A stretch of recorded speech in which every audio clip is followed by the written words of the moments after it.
Kumar, your academic counselor, Indira Gandhi National Open University. I teach you a paper BPSC 141. Paper name is Gandhi and the Contemporary World. In previous classes, we discussed about Block 1 related to introduction and Block 2 Gandhi political concern and ideas, and Block 3 is Gandhi legacies. Today we will start Block 3, but moving on to Block 3, we completed Unit 7 related to Block 2, name is Gandhi's political concern and idea, and Unit name 7 is trusteeship. Now, introduction. For Gandhi, political freedom from the British rule was not only the only important issue for India in the early 20th century.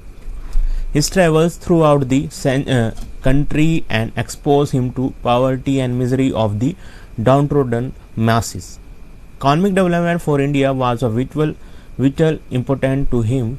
The inequality present in the Indian society did not escape Gandhi notions. He believed that unless the landowners, the rich did not take into account the ferment brewing in the peasant and labor class, there would be an entire overthrow of the political economic system. The ownership of poverty and resources has always been a thorny issues between those who favored capitalism and communist economist.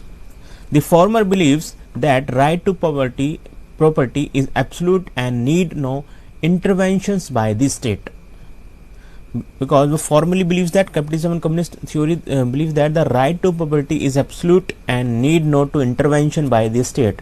They believe that each man is the best judge of his own interest and world make effort to better his own lot and allot promote general good. Basically, this idea related to man is a rational being. You are a rational being and you are totally dependent on yourself. You have an insight, you have a self realization what is good and what is bad, what is moral and what is immoral, and you are the own judge of your own decisions, or fulfill their own interest and would make effort to their better his own lot and also promote general good. The communists rejected the capitalist model on the ground that is inevitable led to the growth of monopolies and imperialism on one hand and the content exploitation of the working class on the other hand. Basically, counter idea of capitalism is communist theory, and communist theory related is the social good, social benefit, social understanding, not the individual right.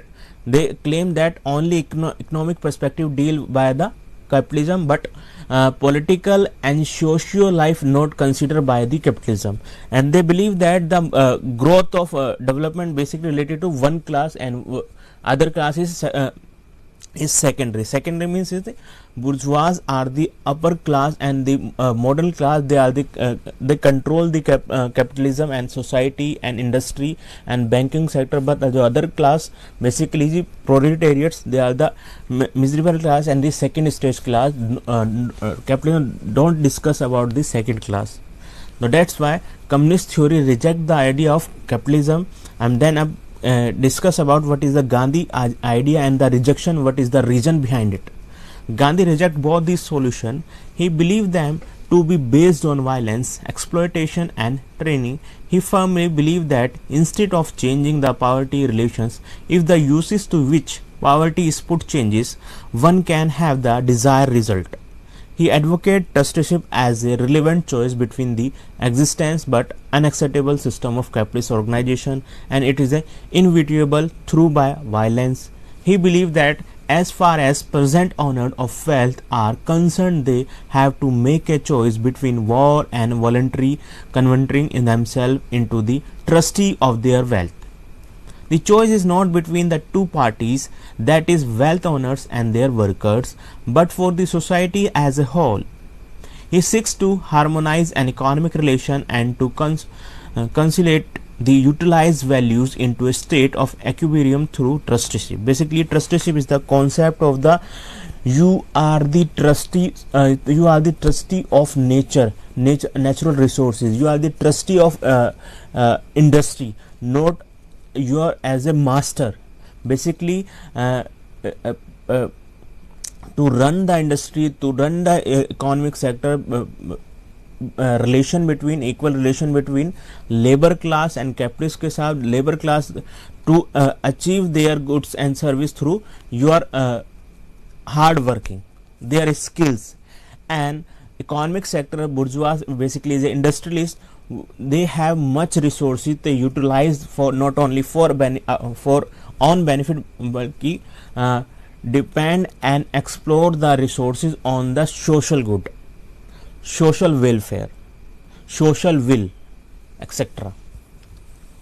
They are the some aims and objective related to this unit. After studying this unit, you would be able to understand Gandhi's doctrine of trusteeship.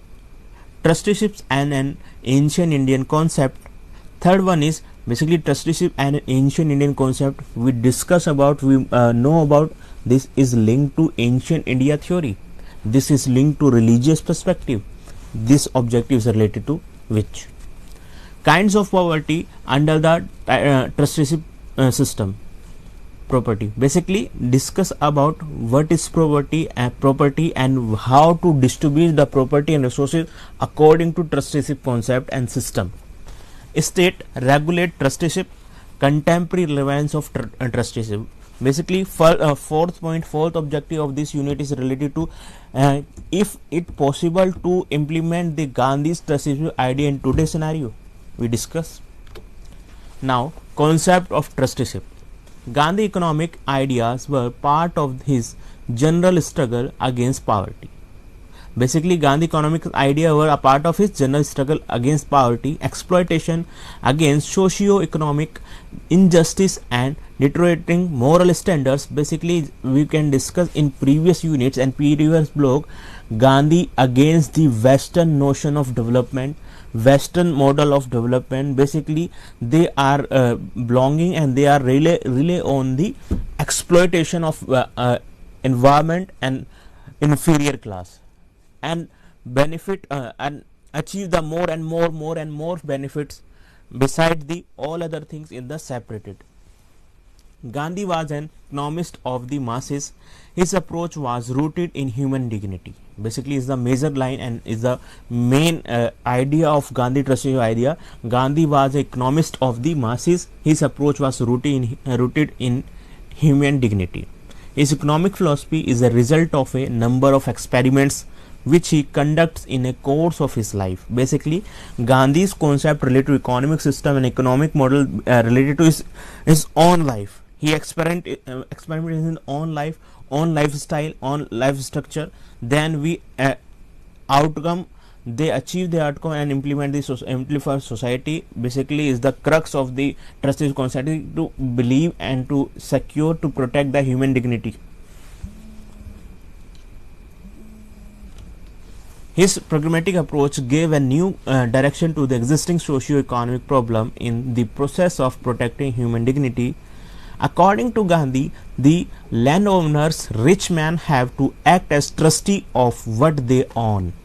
Basically, we discuss in previous slide, who is the trustee? You are the trustee. Economists are the trustee. Industrial owner is the trustee. Master of the trustee. Rich man of the trustee. Banking sector owner of the trustee. Land owners of the trustee. Basically, you are the trustee of their own property, on land, on resources, on industry, on company, etc. They have dedicated the right to their property and material goods to common people. Basically to utilize your resources, your wealth and money to in the sense of common will related to social will related to social benefit. In spite of their wealth, they have to bring themselves down to the level of common labor and earn their bread, basically livelihood by labor, hard work. For the workers, he advocated that they should act as trustees for their labor, which means that they should believe that their productive efforts are for the welfare of the society. Basically trusteeship is related to parallel to welfare of the society, social welfare of the society, economic welfare of the society, because in your industry, in your banking sector, without labor you cannot produce much product, much goods and service, because his skill is also input in your company, in your sector, in your industry, is the main component of your country, company and institutions. That's why we believe in welfare of this society, welfare of this state. In the present system, workers sell their labor and the rich buy it from the market. This the rich hardly engage themselves in any kind of physical labor. We can repeat now. Workers sell their labor. Basically, worker perform their skills in a factory, industry, and rich buy it from the market. And rich is the main industrialist who have to given an opportunity to work in your in his factory. This the rich hardly engage themselves in any kind of physical labor, because rich industrialists, rich people do not exercise all kind of activity in company. Basically, is related to physical labor, whereas the workers have to constantly engage themselves in physical labor, and labor means that they have skills and physically labor in their society, in your factory, in your banking sector, in your industry. The ideal situation would be on it which the workers have their leisure time, and the owner of the means of production also engage themselves in some kind of physical labor. Then alone the dignity of labor would be established in the society. The workers should have shares both in the process of production as well as distribution. Even some of the state laws give such rights to the workers. Trusteeship formula. Trusteeship provides a way of changing the present capitalist order of society into an egalitarian one. It does not give importance to capitalism but gives the present owners class a chance to reform itself. It is based on the faith the human nature is never beyond redemption. Basically, trusteeship provide a way of changing the present capitalist order of society into an egalitarian one. Basically, trusteeship is concept not related to liberty, also equality in society, and this idea totally against the idea of capitalism and the Western notion of economic model. It does not give importance to capitalism but gives the present owner class a chance to reform itself. Basically, this idea related to self-realization, self-insight, moral values. You can insight and you can think about it. Your work and your decision is not for own benefit. Beside this, you are this member of society, and your duty is to promote the idea of welfare, equal development for all. It is based on the faith that human nature is never beyond redemption. It does not recognize any right of private property of property except so far as it may be permitted by society for its own welfare.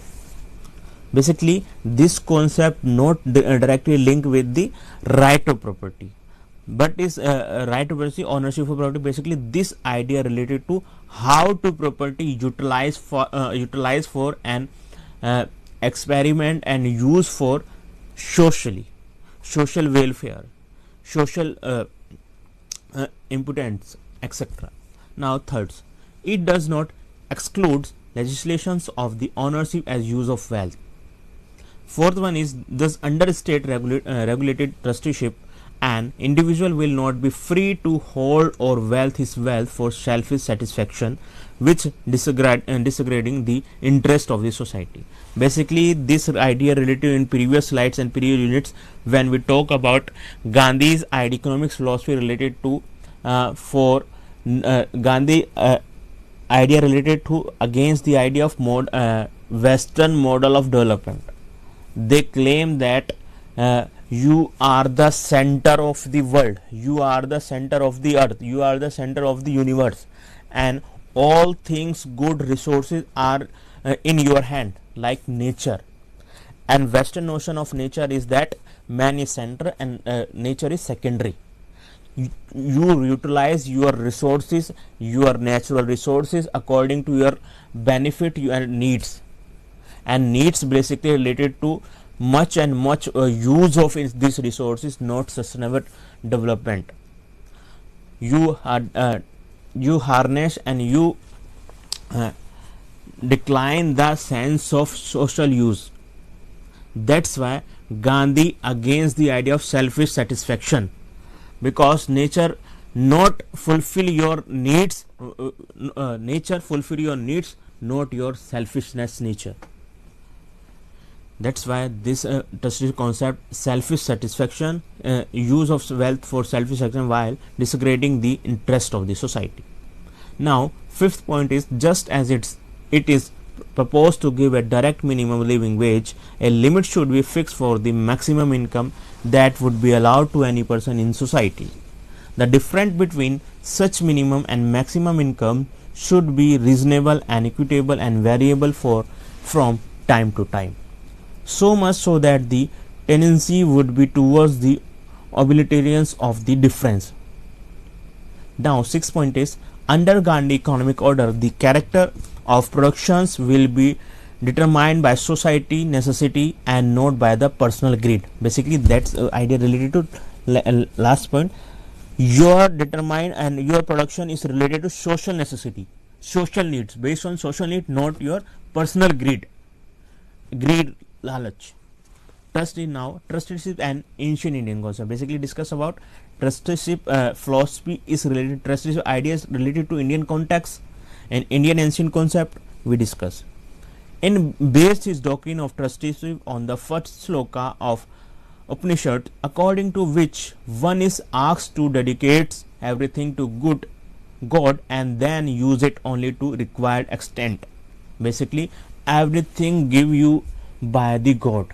You are not a owner, you are not a master of all things in sustained in the earth universe, because creator of all things is God, Bhagwan, Allah, etc., and then use it only to its required extent. You can only use this for your requirement, not for your greed, because main master and main owner of this all kind of resources is God, not you. You are the trustees of any kind of resources, yeah, goods and service, but you can use this according to your requirement, not your greed, selfish nature.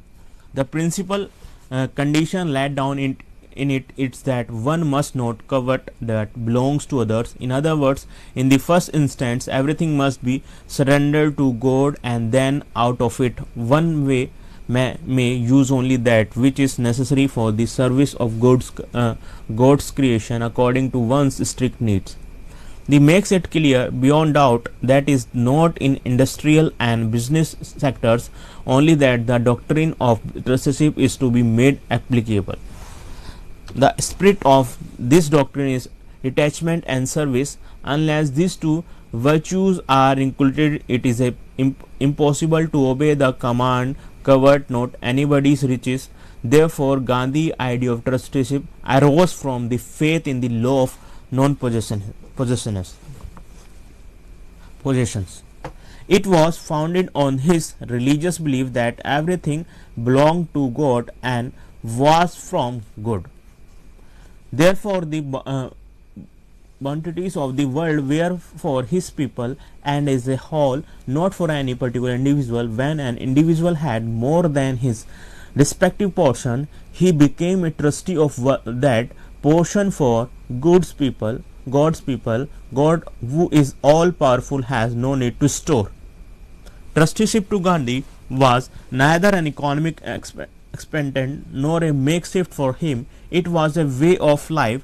He said his theory of trusteeship is not makeshift, certainly no confident. I am confident that is, while survive all other theories, it has the sanctions of philosophy and religion behind it. The Indian philosophy, religion and morals are replete with this. The ancient Indian concept of rulers of kings was that of a real trustee. The philosophy contained in a concept of Ram Rajya bears testimony to the fact that under the Indian culture heritage, the rulers wielded power not for their own sake. Basically, in Ram Rajya also, whenever and whichever as a ruler wield power not for their own sake but the sake of their subjects. Basically, subject is citizens, subject is you peoples. Bharat resigned over Ayodhya during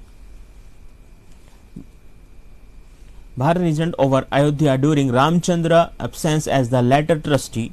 Lord Krishna act as the cultivator of Arjun in the battle of Mahabharata, not with any ulterior motive or expansions of any gain from the battle. He act as a trustee of Arjun to give satisfaction to the latter. Now, in the past, the heads of Hindus joint family used to live the life of true trustee. According to K.M. Munshi, he held the family properly and was expected to manage and administer it for the welfare of the family. He was expected to watch with care the advancement of his younger members belonging ever to collateral branches and had to give asylum to the orphans, widows, students in family. Writing specifically about the properly, Dr. S. Radhakrishna has pointed out property according to Hindu view is a mandate held by its possessors for the common use and benefit of the commonwealth. The Bhagavata tells us that we have a claim only to so much as world satisfy our hunger. If anyone desire more, he is deserving punishment. Thus, the concept of trusteeship should be viewed in the context of values it stood for. Thus, the doctrine is as old as the age. Gandhi tried to apply his philosophical teaching to the concrete realities or life for the solution of the existing economy problem. The Bhagavad Gita had a profound effect on Gandhi thinking and his spiritual philosophy. According to him, the principle of renunciation of the poverty while retaining the poverty in form of a trust for the common good of many was a throughout applicable the society perpetually. Now, what is the kind of property? Gift of nature. Gandhi believed that everything on earth belonging to God and was from God. Basically, God is the main owner, main master of all kind of resources, all kind of nature, all kind of sustaining in this earth and universe. According to him, an individual who owns property as a legacy or due to her hard work and enterprise should use the excess for the greater goods of mankind. He said that everything must realize that need and greed are two different things. Anything more than a person need which belong to him her is for the community and must be used for its welfare. Product of social living. A person cannot accumulate wealth is the social vacuum. Suppose a person has accumulated huge wealth and established several industries. He alone cannot run or manage that. There might have been many persons who helped the person in accumulating the wealth. Gandhi emphasizes that the ownership of the laborers and the peasants is something more than moral ownership. The rich cannot accumulate wealth without the help of the poor in the society. Since they had helped the capitalists in accumulating the wealth, they have their share in that also. Each is entitled to acquire only that much of wealth or poverty that is essential for his immediate need or his existence, nor has the right to acquire more than what is needed to satisfy his absolute and immediate needs. Particularly when millions are unable to satisfy their most basic requirement, he wrote, "You and I have no right to anything that we really have until this." millions are clothes and feed better. He allow the people was talent to earn more, but asked them to utilize their talent for the God of the suffering people. They would have their earnings only trustees, owners in their own rights, but honor is the right of those who have. They exploit and industries people which more than average intelligence may acquire by legitimate means. More poverty than ideal mean, and men of the average or below average intelligence even without restoring to violence exploitation. He admitted, it is my conviction that is possible to acquire riches without consequently doing wrong. For example, I may light on a gold mine in my own acre of land. This Dev wrote in the form of a reply to Shankar Rao Deo, who had raised an issue where crores can be earned by legitimate means. Surely a man will make crores through strictly pure means, assuming that a man may legitimately possess riches. If I own a mining lease and it tumble upon a diamond of rare value, I may suddenly find myself a millionaire without being held guilty of having used impure means.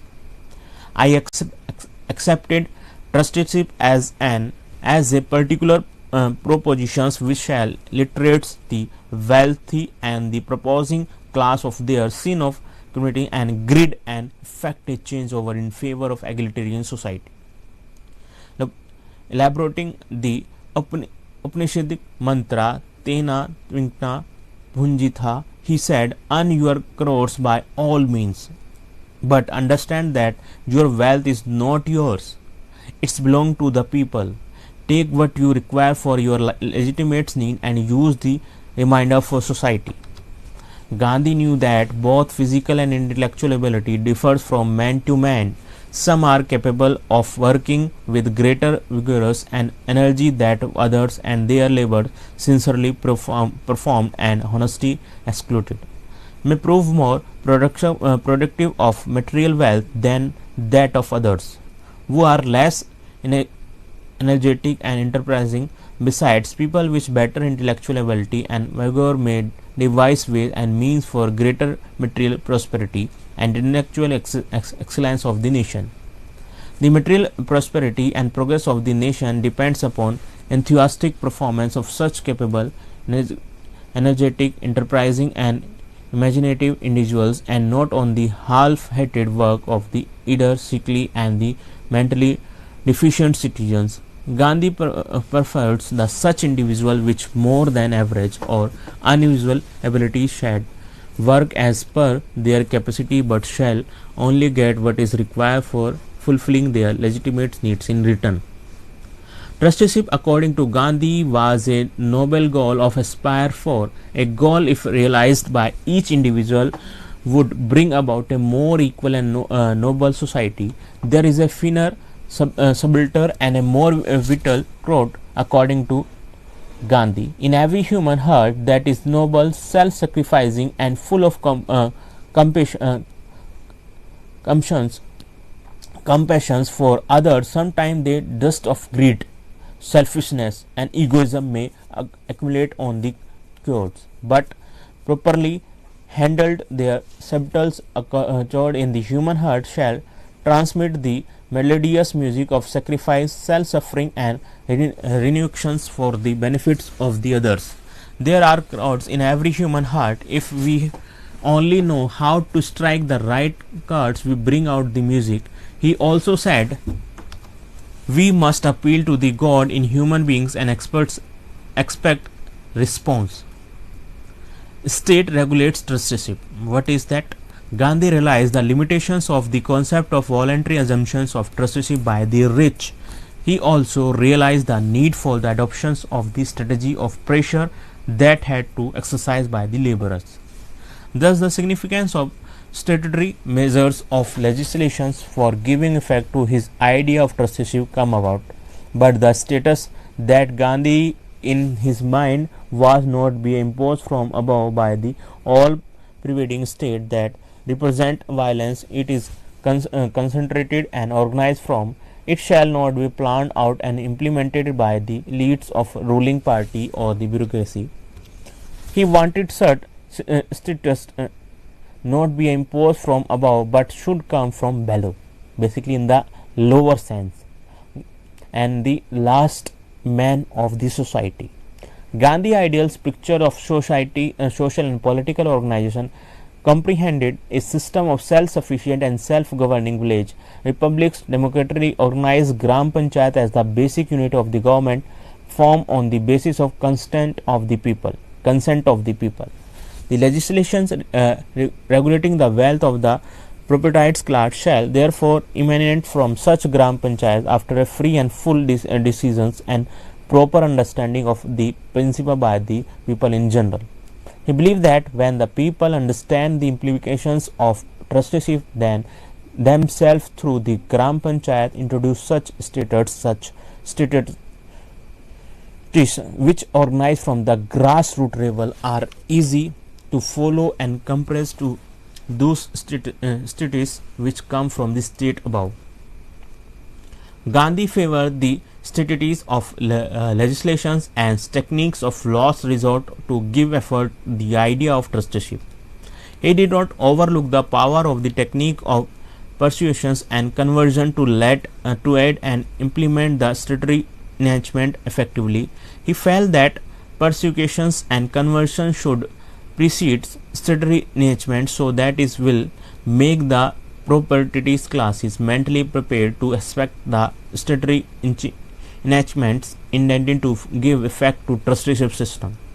But the techniques of conversion that he suggests in now but by why or prayer and petitions, but the exhibitions of potency of democratic force on public opinion. He said, if the owning class does not accept the trusteeship basic voluntarily, its conversion must come under the purview of public opinion. Gandhi also felt that the state could be depends upon for the introduction of trusteeship, educating the people in the principle of trusteeship to provide a basis to the statutory trusteeship system, or educating the workers and peasants to be conscious of their rights and dignity so that necessary social condition conducive to the trusteeship as created in a time consuming process. But unless that state intervenes in time served, national assets may be exploited by unimaginative and unless owners of their property. Although Gandhi was afraid of the power of the state and the violence perpetuated by it for the sake of long-term interest of the nation, he was prepared to allow state intervention to force trusteeship upon the processing and the privileged class. I would be happy indeed if the people concerned behaved and trustees as trustees, but if they fail, major question is, if they fail, I believe we shall have to deprive them of their possessions through the state. When Gandhi wanted to secure the original trustees' choice, subjections it to legal sanctions, he acted as a pragmatist who felt that the trustees, however above the average man and however self-sacrificing they themselves may have some weakness for their own children. If the trustees are given unrestricted power to choose their successor, they may choose their own people to succeed them as trustees. This may be particularly true in case of statutory trustees who have not voluntarily renounced their possessiveness, but have been forced to act as such under the pressure of the statutory enact either by the village panchayat or the state. Gandhi suggests that the nomination made by the original trustees need to be confirmed by the state. Now, summary, we conclude that Gandhi, in the concept of trusteeship, believed in the goodness of heart and humanitarian nature of their other fellow men too. Basically, this is idea of Gandhi trusteeship related to your heart. your kindness, your humanitarian ground, your humanitarian nature. His concept of trusteeship has been thus criticized for being naive and not propagating equality in society. Many critics and even his protege Jawaharlal Nehru believe that the concept of trusteeship carries forward a feudal society and promote capitalism. According to Professor M.L. Dantewala, the division of the society in the property owning and the property less classes, which is in characteristics of capitalism, in short to be retained in Gandhism also. The only difference in Gandhism is that the erstwhile capitalist property owning class, which consider itself trustee on behalf of the proletariats. The change is purely on the subjective spheres. The objective condition of production will continue by remaining as they were in the capitalism. Production will continue by unplanned private competitions among the individual trustees. These conditions of production have a complying logic of their own, which will lead to the same contradictions as they are witnessed under capitalism today. According to Professor Anjaria, a sympathetic Gandhi economist, trusteeship as a short-term measure was excellent, but in the long-term coercion is ethically bad. On any large scale, it is also not expanded, but the run away from the problem by merely applying to more fortunate ones to show a little more charity upward in this Ono solution. Now, next Gunnar Myrdal, who called Gandhi a radical liberal, maintained in his Asian drama that trusteeship idea is fundamentally a concept that fits into a paternalistic, feudal, pre-democratic society. It is so fixable that it can serve as justification for inequality. Possibly Gandhi realized this, for he demanded a moral revolution, a change of heart among the rich, but is the real world such as a revolution it unlikely, and the trusteeship ideal in not but a vision of society where the rich are charitable so that the poor can remain weak. By the stress on the principle of trusteeship and his friendliness towards men in accelerated economic position, he established a pattern of radicalism in talk but conservatives in action that is still very much a part of Indian sense. The main trustee of trusteeship is very broad and deep, and it is thus not easy to comprehend. There is no historical example of it go by. Besides, all trusteeship cases have not experimented on where the doctrine of Gandhi has been earlier bitterly criticized or highly praised but not experimented. Then Swadeshi will not be. Now we start new unit. Name is unit number 8. Name is non-violent movements. Introduction. India's independence struggle is proof that great revolution can be brought about without bloodshed and violence, basically non-violence. Mahatma Gandhi led years of non-violent struggle against the British rule in India, which eventually helped India win independence in 1947. The philosophy of Gandhi was based on trust, sacrifice, non-violence, selfless service, and cooperation. Basically, Gandhi philosophy related to the truth is philosophy. Basis of the philosophy is truth, sacrifice, self-realization, non-violence, selfless service, and cooperation between each other. In modern times, non-violent methods of action has been a powerful tool for social protest and achieve good. According to Gandhi, one should be brave and not a coward.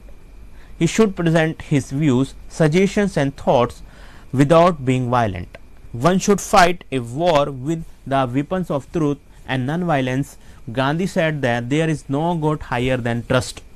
According to Gandhi thoughts, non-violence is ultimate solution for every kind of problem in the world. Gandhi's strategy in the combination of truth, sacrifice, non-violence, selfishness, service, and cooperation. For Gandhi, non-violence or ahimsa was not just a negation of bloodshed, but is the stood for the absence of anger, selfishness, hatred, and enmity. Non-violence for Gandhi was inexpressible link inextricable link to his tenet of Satyagraha. For Gandhi, Satyagraha did not need any other weapon except moral courage. India is a democratic country where people are directly involved in the decision making process.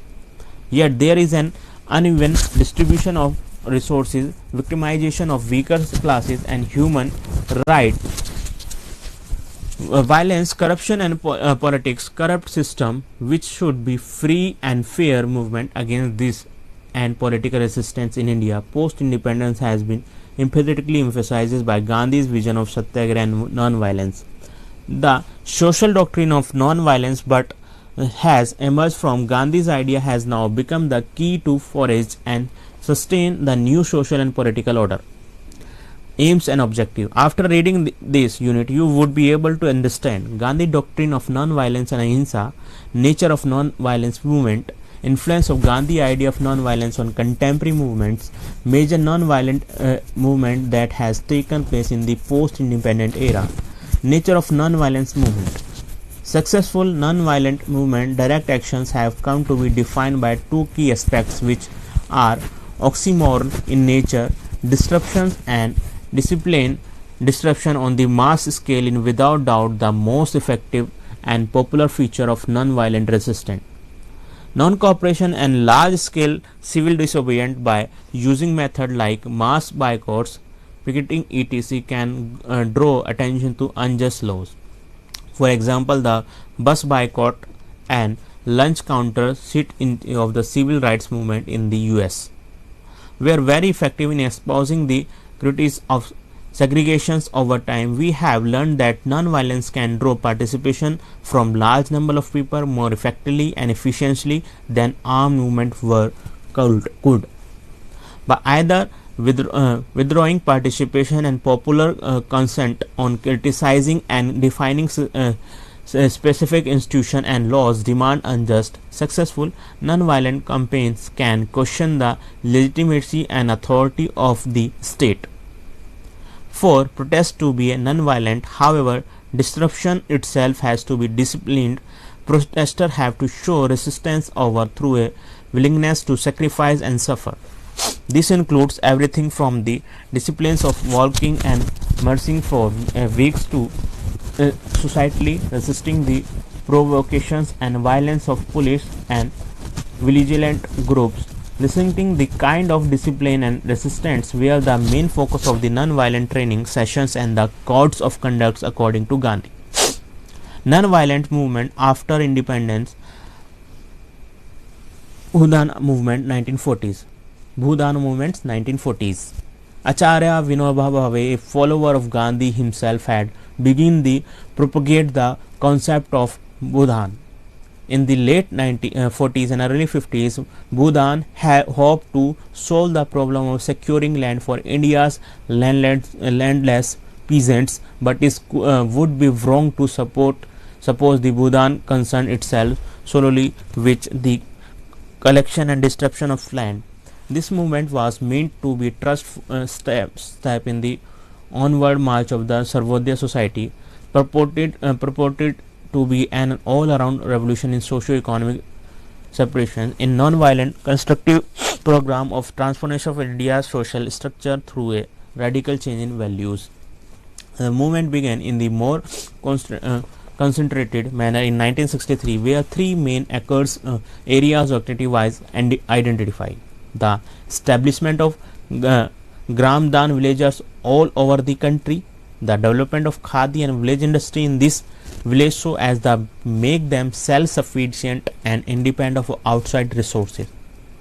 Third one is the recruitment and training of a Shanti Sena or peace army, basically to prevent an outbreak of violence in country, or if violence should occur, to bring it under control by non-violence. Basically, Bhudan Ansola, and this is the movement began in the more concentrated manner in 1960. There are three activities were identified purely. One is related to your economic sector, Gram Dan villager all over the country. Basically, main idea is to Gram Dan villagers all over the country. and second one is to produce and to promote the idea of khadis and village industry. Is totally depend on own sake, not in the externals outside. And third one is to shanti sena, is related to peaceful sena and related to your security, peace army, to prevent our breakthrough of violence, to prevent from violence. They work for peace only. This was the only through necessary is the Sarvodaya society where mutual cooperation and not individual competition would be driving force of motivation and behavior. The aim was to influence the mind of the rich landowners so that they would give up extra land without any coercions or violent means. In the post-independent India, Mudhan come as a glimmer of hope of the landless, poor, and needy, aspiring to live a decent life free from oppressive land policies and landlords. Throughout, rooted in the Gandhian spirit, its aim at the ultimate goal of the society, Sarvodaya lost momentum due to lack of spirited persuasions. Land follow up by the experience of Bhudan movement reaffirmed hope for the satyagrah could be conceived and work out its practical life. 1 minute please.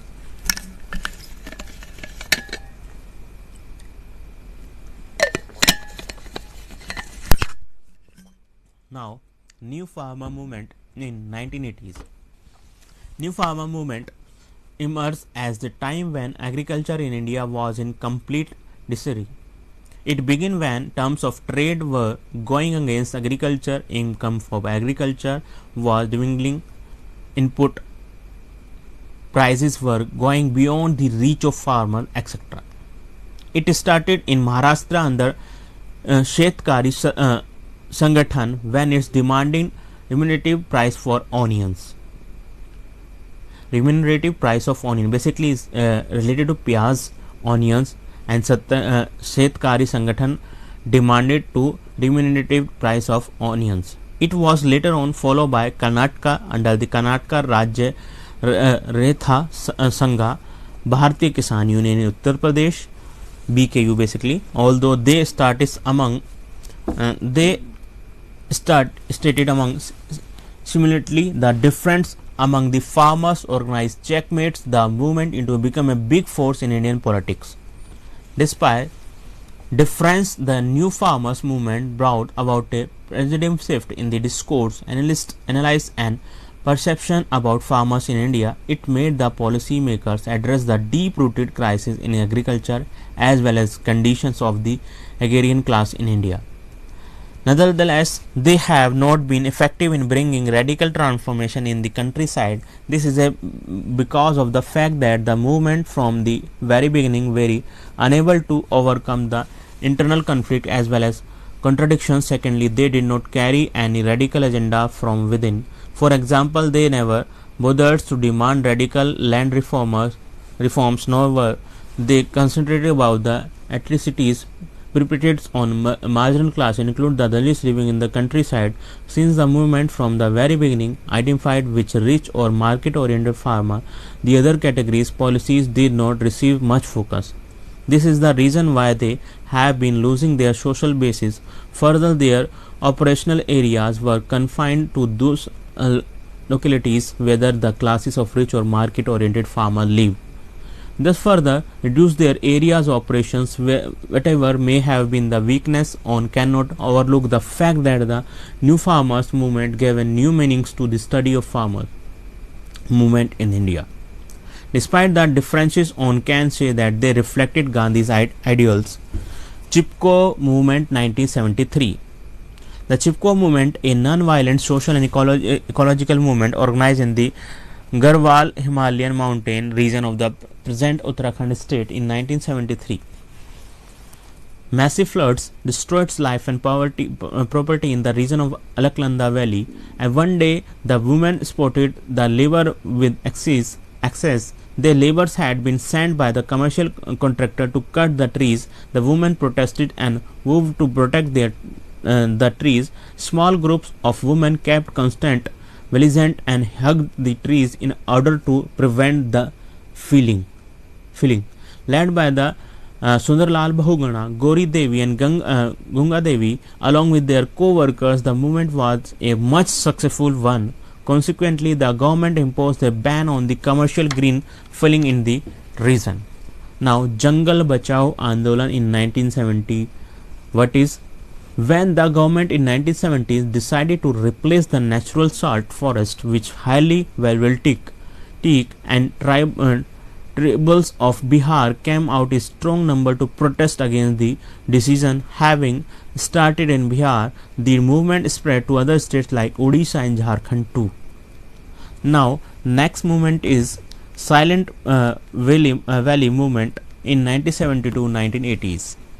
A social movement aimed at the protection of Silent Valley, an evergreen tropical forest in the Palakkad districts of Kerala, started in 1973, brought many activists and keeping people together. The protest was focused on stopping the valley from being flooded by a hydroelectric project. Basically, this movement related to against the idea of hydroelectric project to settled to work and to formatted in this area, Palakkad district of Kerala. Now, Narmada Bachao Andolan in 1985 related to Gujarat. The Narmada Bachao Andolan or Save the Narmada movement was essentially a movement against the irregular and irresponsible pattern of development. Basically, this Andolan and this movement related to pure philosophy of Gandhism, because Gandhi against the Western notion of development, Western model of development. And we read again, Narmada Bachao Andolan movement essentially a movement against the irregular and irresponsible patterns of development. Basically, irresponsible pattern of development, basically against the humanity, against the nature, and against the next generation for sustainable development. It was a crusade to ensure justice of the affected people due to dam constructions. The main thrust of the Andolan was to oppose the Sardar Sarovar project, the largest dam to be built on Narmada. The struggle started in 1985. It relied on hunger strikes, solidarity marches, and mass media publicity to spread awareness of the issues, making it of the pioneering non-violent struggle undertaking to ensure justice to the people. In 1989, it's become a full-fledged environmental and livelihood movement, vehemently opposing the dam construction and demanding a just settlement policy. Megha Patkar, an inspiring leader of the movement, undertook several fasts and hunger strikes that eventually led to be an independent review of the project by the World Bank. One of these sponsors of the project and eventually to its withdrawal in 1995, the activists of the movement faced stern police action and lathi charge throughout the course of the struggle. Prohibition's movement, anti-Arak liquor movement in Andhra Pradesh 1993 to 94. Prohibition is defined as the total abstinence from alcoholic drinks through legal means, and temperance as stand from liquor on the voluntary basis. Prohibitions had an important place in Gandhi vision of India. He felt that alcoholism is a unmitigated evil, and when it becomes a habit, multiple pathological consequences follow.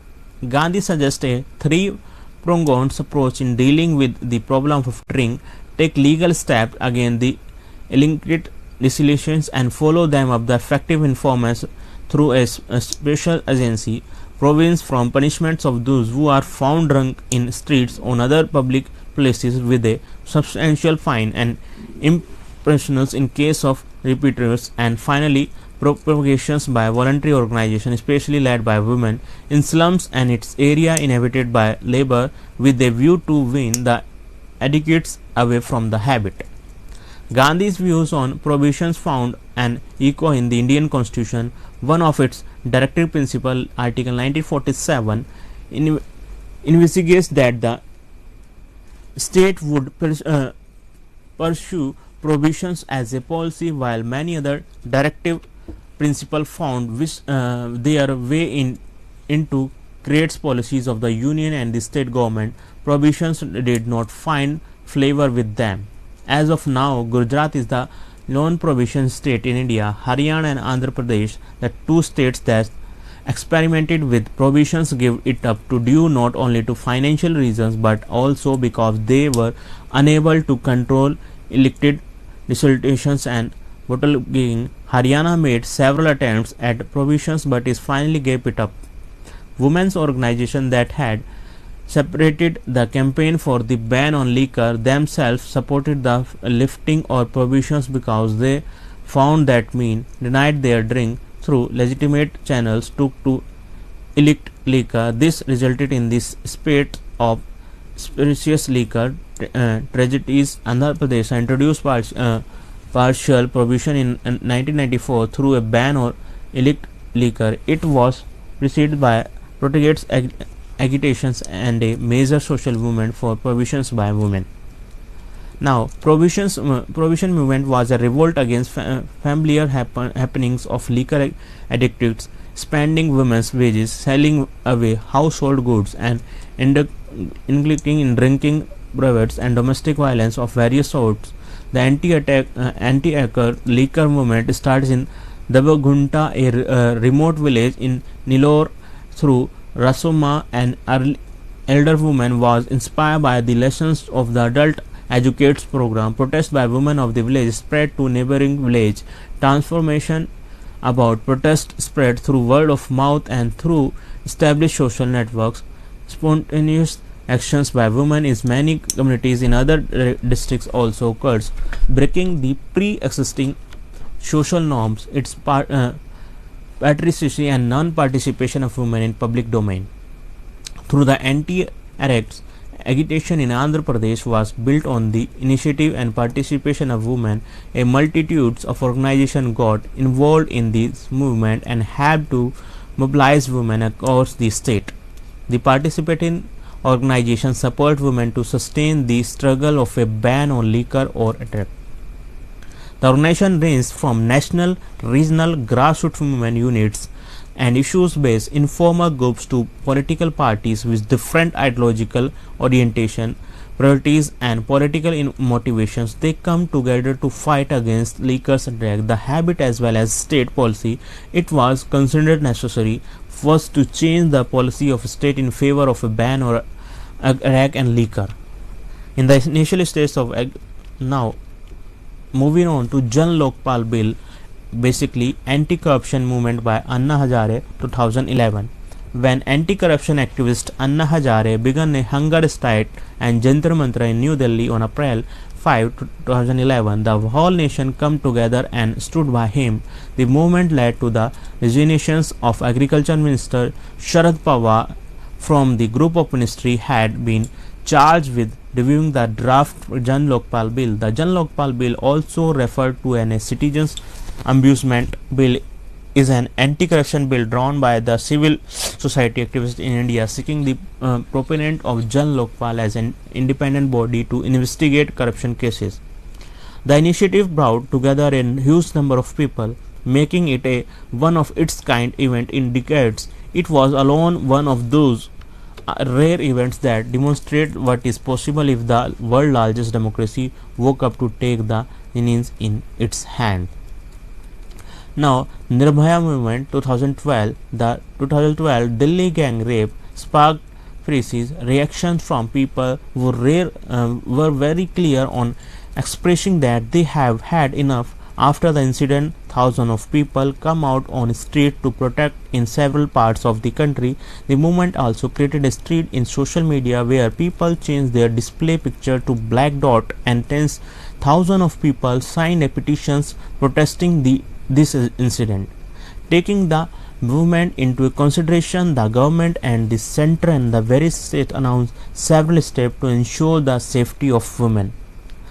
Now, this unit will almost cover. We discuss various types of movement according to which believe in philosophy of Gandhiism. and more incident occurred in India also, like farmer incident, farmer movement also. Till now you can read trusteeship unit, and now this non violence movement in India occurs through Gandhi ideology, yeah, Gandhi perspective, Gandhi philosophy. Thank you so much.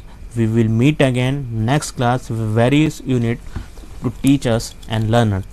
Namaste.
మన పాఠం వచ్చి 4వది అభ్యాసం. అభ్యాసం ప్రకృతి మరియు సిద్ధాంతాలు. ఇది మనకు నేర్చుకోవాల్సిన పాఠం ఇది. అయితే ఇక్కడ దీని యొక్క మనకు ప్రకృతి మరియు అభ్యాసం అనేది మనకు ఎన్నో రకాలుగా తెలియజేస్తుంది. కాబట్టి ఈ ప్రకృతి నుంచి మనం ఏం నేర్చుకుంటున్నాం, ఎలా ఉంది అనే విధానంలో మనం ఇప్పుడు చేసుకుంటాం.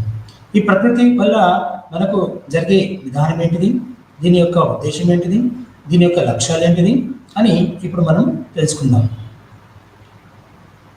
ఈ యొక్క ప్రకృతి అనేది మనిషి యొక్క ఆలోచనలు అభ్యాసం ప్రవర్తనలో మార్పు లేక మార్పును కూడా తెస్తుంది. కాబట్టి అభ్యాసం అనేది లర్నింగ్, అభ్యాసం నేర్చుకునే సాధనం.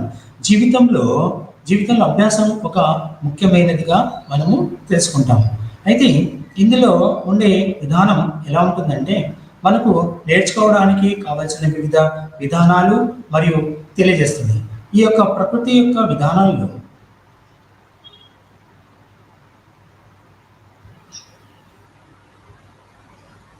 అయితే నేర్చుకోవడం అనేది ఒక కళ. నేర్చుకోవడం అనేది ఒక అర్థం గురించి మీకు తెలియజేస్తాను. చిన్నపిల్లలుగా మనం నీడగా పట్టుకోవడం, నడవడం మరియు మన చేతులను ఉపయోగించి నేర్చుకుంటాము. తర్వాత మనం పరిగెత్తడం, క్రికెట్ ఆడడం మొదలైనవి నేర్చుకుంటాం. పరీక్షల్లో ఉత్తీర్ణత సాధించడానికి చదవడం, రాయడం మరియు సమాచారాన్ని గుర్తుంచుకోవడం నేర్చుకుంటాం. అందువల్ల కళ్ళు రెప్పవేయడం, లాలాజలం కారడం, మోకాలి కుదుపు, తుమ్ములు, వాంతులు, దగ్గు వంటి సాధారణ సహజ ప్రతిచర్య కార్యకలాపాలు తప్ప అన్ని ఇతర కార్యకలాపాలు లేదా ప్రవర్తన నేర్చుకుంటామని మనం చెప్పగలం. అంటే ఇప్పుడు చెప్పుకునే సహజంగా జరిగేది తుమ్ము, దగ్గు, వాంతులు చేయడం, ఇది అనుకోకుండా మనకు ఏదో ఒకరు. అయితే ఇవన్నీ జరుగుతాయి. మానవ అభివృద్ధిలో ప్రతి అంశం అభ్యాసానికి సంబంధించింది. మానవులలో ప్రతిదీ కూడా నేర్చుకుంటాడు. ఇప్పుడు నేను కూడా నేర్చుకుని మీకు చెప్పగలుగుతాను. విద్యార్థి నేర్చుకున్న తర్వాతనే పరీక్ష రాయగలుగుతారు. ఒక వ్యక్తి యొక్క వివిధ ప్రవర్తన విధానాలు అతని అభ్యాసం యొక్క ఫలితాలు ప్రతి రకమైన అభ్యాసం మరియు పరిపక్వతపై ఆధారపడి ఉంటుంది. ఇది నేర్చుకోవడానికి వీలు కల్పిస్తుంది. అభ్యాసం మన సామర్థ్యం మరియు వ్యక్తిగత వ్యత్యాసాలకు ఆధారం. కొంతమంది ఇతరుల కన్నా ఎక్కువ నేర్చుకుంటారు, అందుకే అది వారిని ఇతరుల నుండి భిన్నంగా. కొందరు మంచి నేర్చుకుంటారు, కొందరు తొందరగా నేర్చుకుంటారు. అభ్యాసం యొక్క నిర్వచనాలు వివిధ మనస్తత్వ శాస్త్రవేత్తలు వివిధ రకాలుగా నిర్వచించారు. వాటిని మీకు వివరిస్తాను.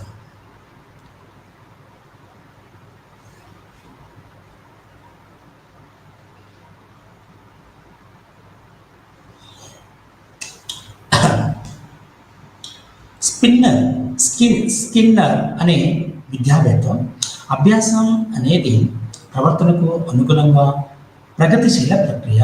అంటే అభ్యాసం అనేది ఒక వ్యక్తి ప్రవర్తనకు సంబంధించింది. ప్రగతిశీల ప్రక్రియ అంటే ఉన్నత స్థాయికి వెళ్ళడం, ప్రగతి సాధించడం. 1వ తరగతి నుంచి 10వ తరగతి వెళ్ళడంలో ప్రగతి సాధిస్తాడు. ఒక్కొక్క మెట్టి ఒకటి వెళ్తే ఒక్కో class first, second, third, 10th వరకు మన స్టేట్ లెవెల్, లేకపోతే CBSE 11, 12 ఇలా ప్రగతిశీల సాయం చదివే ప్రక్రియని స్కిన్నర్ తన యొక్క అభిప్రాయం తెలియజేశాడు. తర్వాత కాకి అభ్యాసం అంటే అలవాట్లు, జ్ఞానం మరియు వైఖరులను సంపాదించడం. ఇది పనులను చేయడానికి కొత్త మార్గాలను కలిగి ఉంటుంది మరియు ఇది అడ్డంకులకు అధిగమించడానికి లేదా పరిస్థితులకు సర్దుబాటు చేయడానికి వ్యక్తులు చేసే ప్రయత్నంలో పనిచేస్తుంది. ఇది ప్రవర్తనలో ప్రగతిశీల మార్పులను సూచిస్తుంది. ఇది లక్ష్యాన్ని సాధించడానికి, ఆసక్తులను సంతృప్తిపరచడానికి అతనికి వీలు కల్పిస్తుంది. వుడ్వర్త్ అనే శాస్త్రవేత్త కొత్త జ్ఞానం మరియు కొత్త ప్రతిస్పందనలను పొందే ప్రక్రియ నేర్చుకునే ప్రక్రియ. అంటే కొత్త జ్ఞానం ఉన్న దాంట్లో ఇంకా కొత్త పరిజ్ఞానాన్ని, కొత్త విజ్ఞానాన్ని నేర్చుకుని ప్రతిస్పందనలు పొందే ప్రక్రియ. అంటే అప్పుడు నేర్చుకుంటున్నప్పుడు దాంట్లో ఉన్న విజ్ఞానాన్ని పొందుతున్నప్పుడు ఆ ఆలోచనలు హ్యాపీనెస్ అంటే సంతోషాన్ని పొందుతాం. ఆ యొక్క విజ్ఞానాన్ని పొందినప్పుడు అదే నేర్చుకునే ప్రక్రియ. గేట్స్ మరియు ఇతరులు అభ్యాసం అంటే అనుభవం మరియు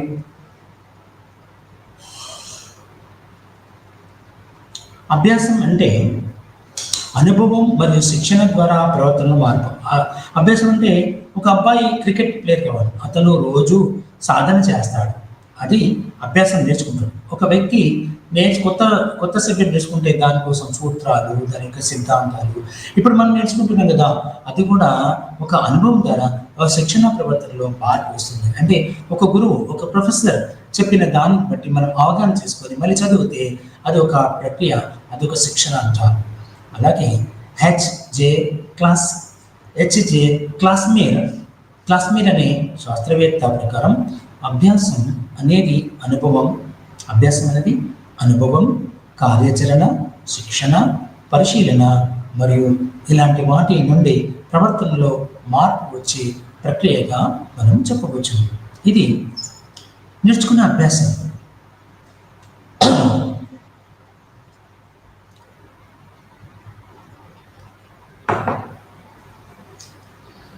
నేర్చుకునే అభ్యాసం అంటే ఏదైతే నేర్చుకుంటే దాని అభ్యాసం వల్ల వేయడం.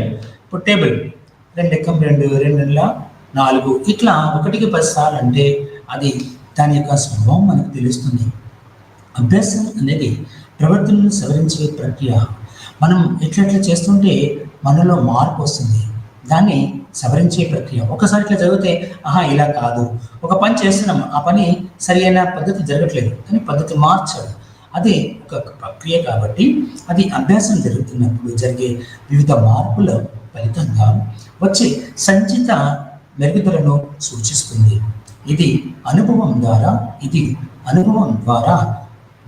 పెరుగుదల మరియు అభ్యాసం, అంతర్దృష్టి, పరిశీలన, అనుకరణ లేదా కండిషనింగ్ ఫలితంగా సర్దుబాటు సామర్థ్యంలో పెరుగుదల, సరి అయిన ప్రతిస్పందన ఇవ్వడం మరియు ఒక నిర్దిష్ట పరిస్థితికి చేరుకోవడంలో అభ్యాసం ఉంటుంది. అంటే ఏ పద్ధతి నేర్చుకుంటూ సమయానుకూలంగా స్పందించలేదు, సమయానుకూలంగా మనం తెలిసిన నిర్ణయం సరిగ్గా లేదనుకో ఆ పని నేర్చుకోలేము. సరైన ప్రతిస్పందన ఇవ్వడం మరియు ఒక నిర్దిష్ట పరిస్థితికి చేరుకోవడంలో అభ్యాసం ఉంటుంది.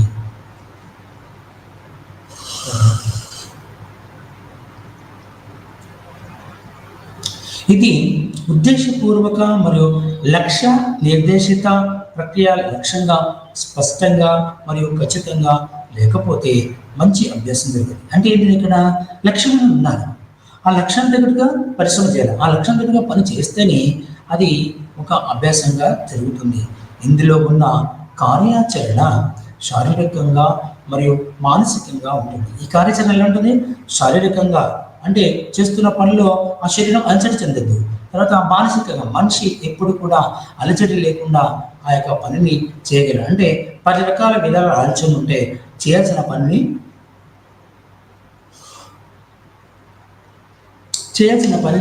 సరైన సమయం చేయకపోవడం. ఇందులో ఉన్న కార్యాచరణ శారీరక మరియు మానసికంగా ఉంటుంది మరియు లోపం నుండి భావించిన అవసరానికి ప్రతిస్పందన ఉంటుంది.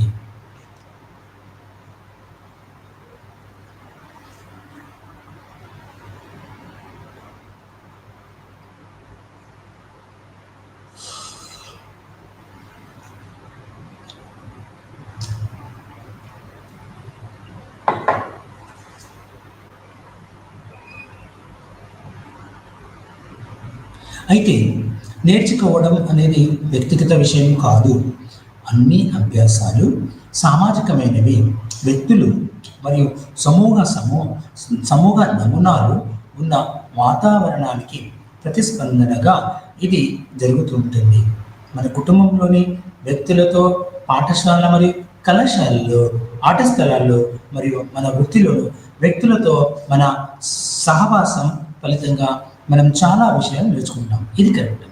స్కూల్లో, పాఠశాలలో ఒక అబ్బాయితో మనం వెనుకబడి ఉంటే వేరే అబ్బాయి ఏం చేస్తున్నాడు, వేరే స్టూడెంట్ ఏం చేస్తున్నాడు, అతను చూసి అనుకరించడమో, నేర్చుకోవడమో, లేకుంటే అతని ద్వారా మనం తెలుసుకోవడం జరుగుతుంది. కళాశాలలో కూడా జూనియర్, ఇంటర్, డిగ్రీ, యూనివర్సిటీ కళాశాలలో కూడా ఆట స్థలాల్లో మనం ఒక చోట ఆడుతున్నాం అనుకో, ఒక క్రికెట్ ఆడుతున్నాం అనుకో, మనం ఎప్పుడు కూడా సరిగా బౌలింగ్ వేయడంలో, బ్యాటింగ్ చేయడంలో, స్పిల్లింగ్ చేయడం. అప్పుడు ఎదుటివాడు ఎలా చేస్తున్నాడో దానికి అనుకూలంగా మనం సాధన చేస్తే అతని కంటే మెరుగ్గా ఆడవచ్చును, అతని కంటే మెరుగ్గా బౌలింగ్ చేయవచ్చును, అతని కంటే మెరుగ్గా బ్యాటింగ్ చేయవచ్చును అనే విధానం ఇక్కడ మనం చెప్పుకుంటాం. అయితే అభ్యాసం చాలా వరకు సామాజిక ప్రభావాల ఉత్పత్తి. మన వైఖరులు కూడా మనకు చెందిన సమూహం ద్వారా రంగు వేయబడతాయి. అదేంటంటే మన వైఖరులు ఎలా ఉంటాయో అట్లానే ఇది కూడా ఉంటుంది. మన వైఖరి ఎలా ఉంటుందో ఇది కూడా అట్లాగే ఉంటుంది. కాబట్టి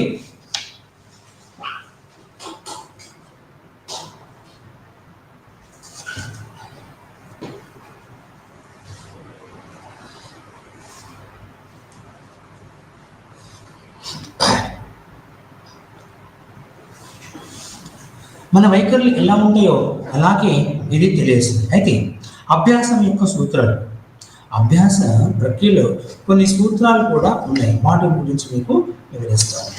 అభ్యాస ప్రక్రియలో సార్వత్రికం.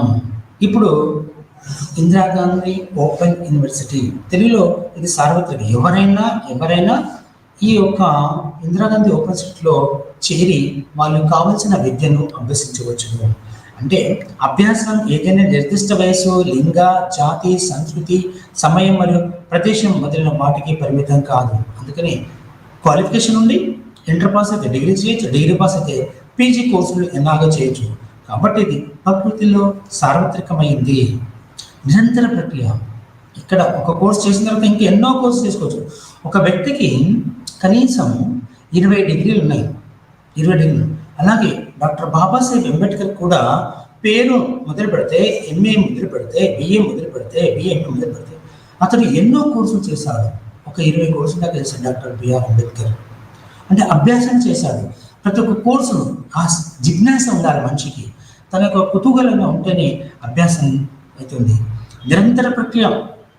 మనిషి ఏదైనా చేయాలనుకుంటే ప్రతిరోజు ఇది చేయాలి. ఇది గర్భం నుండి సమాధి వరకు మనిషి పుట్టిన గర్భంలో నుంచి నేర్చుకుంటాడు. తల్లి ఇచ్చే తర్వాత సమాధి చనిపోయే వరకు నిరంతరంగా ఏదో ఒక అభ్యాసం చేయాల్సింది, ఏదో ఒకటి నేర్చుకుంటాడు. అందుకని ఇతను మనకు సోక్రటీస్ తనకు రాజు ఉరిశిక్ష వేధిస్తాడు. మరి చివరి కోరిక ఏంటిదంటే ఆ పక్కన తన ఉంటున్న చెరసాలకు పక్క నుంచి సంగీతం వినపడుతుంది.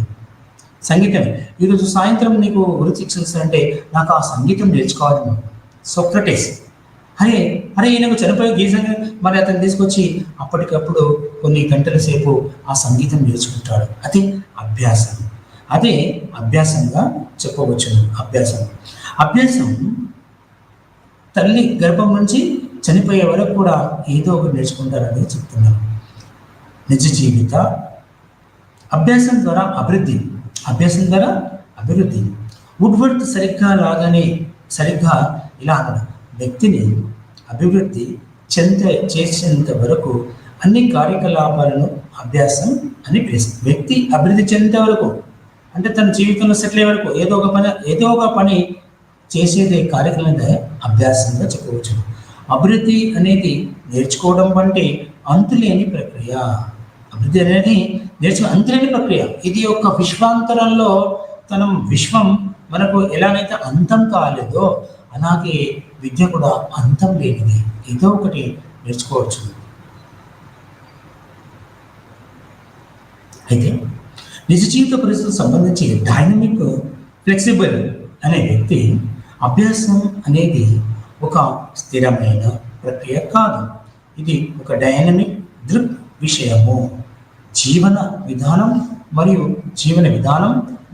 జ్ఞానాన్ని పొందే విధానం సందర్భం నుండి సందర్భానికి మరియు వ్యక్తి నుండి వ్యక్తికి భిన్నంగా ఉంటుంది. అందువల్ల నిజ జీవిత పరిస్థితుల ఆధారంగానే అభ్యాస మార్పులు అంటే వ్యక్తి నుంచి సందర్భం. ఇప్పుడు నేను ఈ సందర్భంలో మీకు పాఠం చెప్పకుండా నేను ఏదైతే చదువుతానంటే కుదరదు. అది అసందర్భం. కాబట్టి సందర్భానుసారంగానే మీకు ఎక్స్ప్లెనేషన్ ఇవ్వాలి. సందర్భానుసారంగానే వాటికి వివరణ మీకు ఇవ్వాలి. నెక్స్ట్, ఒక సాధనంగా అభ్యాసం ఉద్దేశపూర్వకంగా లక్ష్యాలను చేరుకోవడం. ఇది 5th పాయింట్. ఒక సాధారణంగా అభ్యాసం ఉద్దేశపూర్వకంగా లక్ష్యాలను చేరుకోవడం లక్ష్యంగా పెట్టుకుంటుంది. కాబట్టి ఇది ఒక లక్ష్యాన్ని సాధించడానికి ఒక సాధనం. దానికంటే ఒక లక్ష్యం కాదు, అనేక దానికి అదే ఒక లక్ష్యం కాదు. అంటే ఇక్కడ సాధారణంగా అభ్యాస ఉద్దేశపూర్వ లక్ష్యాలు చేరుకోవడానికి ఒక లక్ష్యం నిర్దేశం పెట్టుకుంటే అది లక్ష్యాన్ని చేరుకోవడానికి ఒక సాధనంగా మనిషి యొక్క ఆలోచనలు, తను చేయాలన్న పట్టుదల, దానికి తోడు అమ్మ. ప్రతి ఒక్క వ్యక్తి అభ్యాసం అమ్మ తొలి గురువు. అమ్మను చూసి నేర్చుకోవడం చాలా చాలా సులువైనది. అమ్మ తమ పిల్లలని పిల్లలు కష్టపడకూడదనే ఒక ఆలోచనతో పనిచేస్తుంది. కాబట్టి ఇలాంటి విధానంలో మంచిగా పనిచేసింది. ఉదాహరణకి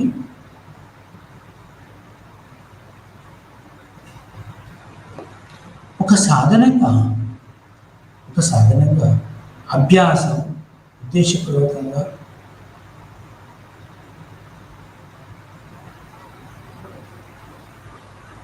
అయితే ఒక సాధనంగా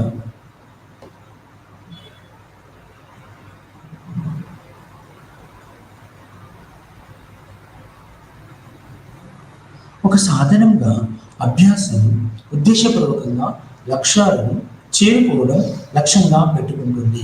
కాబట్టి ఇది ఒక లక్ష్యాన్ని సాధించడానికి ఒక సాధనం, దానికదే ఒక లక్ష్యం. ఒక సాధనం, ఒక లక్ష్యం రెండు ఒకదానితో ఒకటి సంబంధం ఉంది.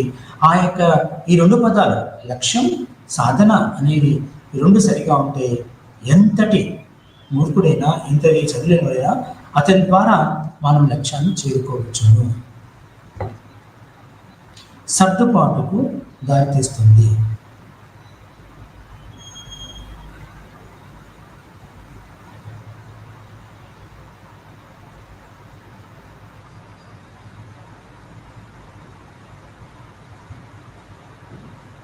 అభ్యాస సూత్రాలు.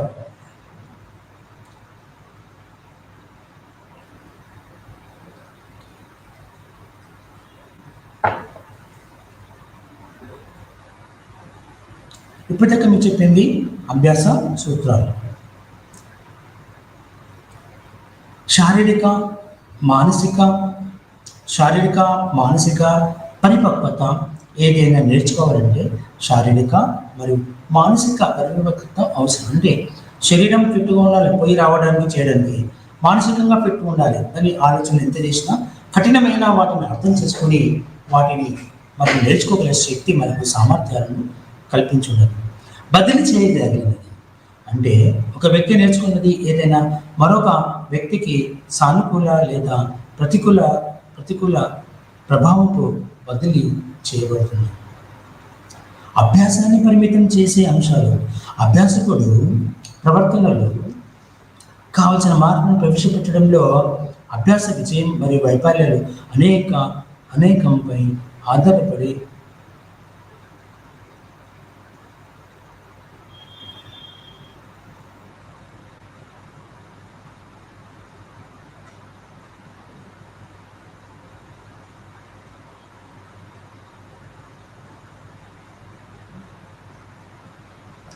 అభ్యాసాన్ని ప్రభావితం చేసి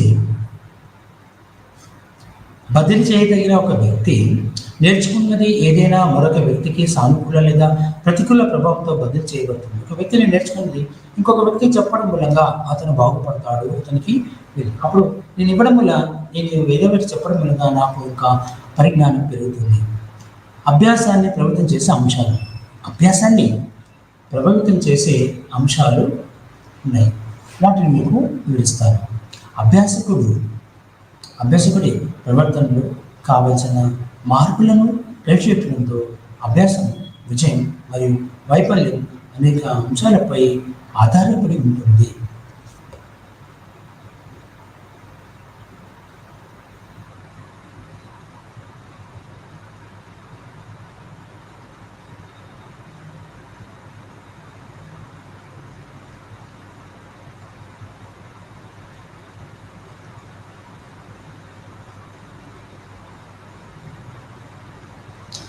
అయితే ఇక్కడ వ్యక్తిగత కారకాలు అభ్యాసాన్ని ప్రభావితం చేసే అంశాలు వ్యక్తిగత కారకాలు అంటే శారీరక, మానసిక ఆరోగ్యం, వయస్సు, సామాజిక కారణాలు, ఇంటి వాతావరణం, పాఠశాల వాతావరణం, ఇవన్నీ కూడా మనిషికి వ్యక్తిగత కారకాలు. అంటే ఆ వ్యక్తి అభ్యాసం చేయడానికి మనసు ఒప్పుకోకపోవడము, శారీరక రుగ్మతలు కావడం, లేకపోతే ఏదైనా వ్యాధి గురైతే కూడా అతను చేయలేడు.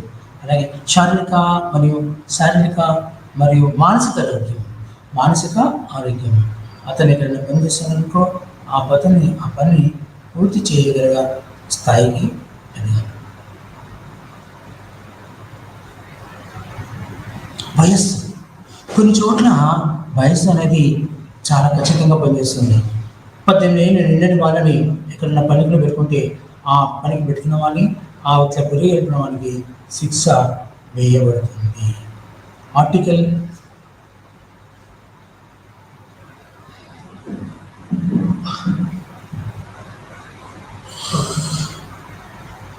తర్వాత శారీరక మానసిక ఆరోగ్యం ఎట్లా ఉంటుందో శారీరకంగా మానసికంగా బట్టి ఎప్పుడైతే మనిషి ప్రశాంతంగా ఉంటుందో ఏ పనైనా చేయగలుగుతాడు. వయస్సు మనిషి 18 సంవత్సరాలు నిండిన తర్వాత 660 గంటలు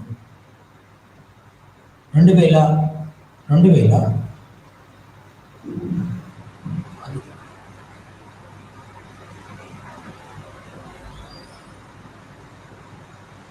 వయస్సుతో పాటు సామాజిక కారకాలు అంటే మతం, కులము, చుట్టుపక్కల వాళ్ళు ఉన్న వాళ్ళు డిస్టర్బ్ చేయడం జరుగుతుంది.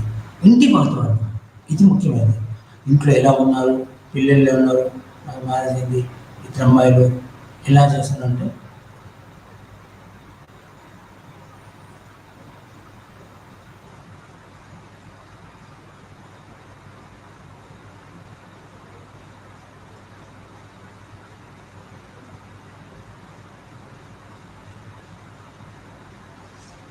ఇంటి వాతావరణం, పాఠశాల వాతావరణం, ఆ పాఠశాలలో టీచర్లు, చుట్టుపక్కల స్టూడెంట్స్ వాళ్ళు సరైన పద్ధతులు లేకపోతే అప్పుడు ఆ విద్యార్థి సరిగా చదువుకోలేదు.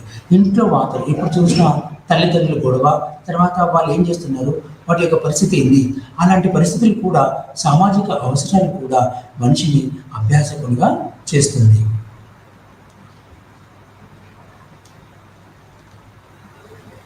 ఇక పరిపక్వత, ఏదైనా మనిషి చదువుకున్న తర్వాత పరిపక్వత తెలుస్తాడు. మంచి చెడు తప్పు ఒప్పులు తెలుసుకోగలుగుతాడు.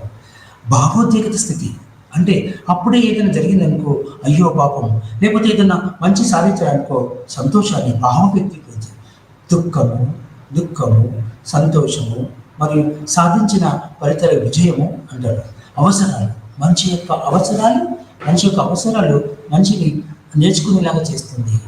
అలాగే ప్రేరణ, మనిషి తనకు తానుగా ప్రేరించుకుంటూ తనకు తానుగా మోటివేషన్ చేసుకొని తను చేయాల్సిన వాటిని సాధించడానికి ప్రయత్నం చేస్తాడు. సామర్థ్యాలు అంటే ఏ పని అయితే చేయాలో ఆ పనికి దగ్గర సామర్థ్యాలని మనం అనుభవపూర్వకంగా పొందించుకోవాలి, లేదా అనుభవపూర్వకంగా ఉన్న తన యొక్క అనుభవం ద్వారా ఆ యొక్క కావాల్సిన తీర్థం అంటే మంచి తీర్థం ఒక గుడి నెనకిచ్చావు, ఇంకో గుడి తనకి ఇచ్చావు, అంటే ఒక తల్లికి ఇచ్చావు, వ్యక్తికి అయితే తను కలుగుతామన్నాడు.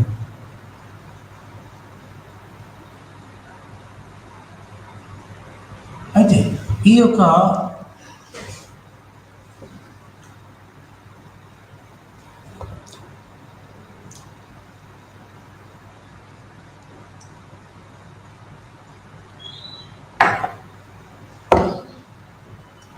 సామర్థ్యం, ఏ వ్యక్తి అయితే నేర్చుకుంటాడో అతని సామర్థ్యాలు పెరుగుతాయి.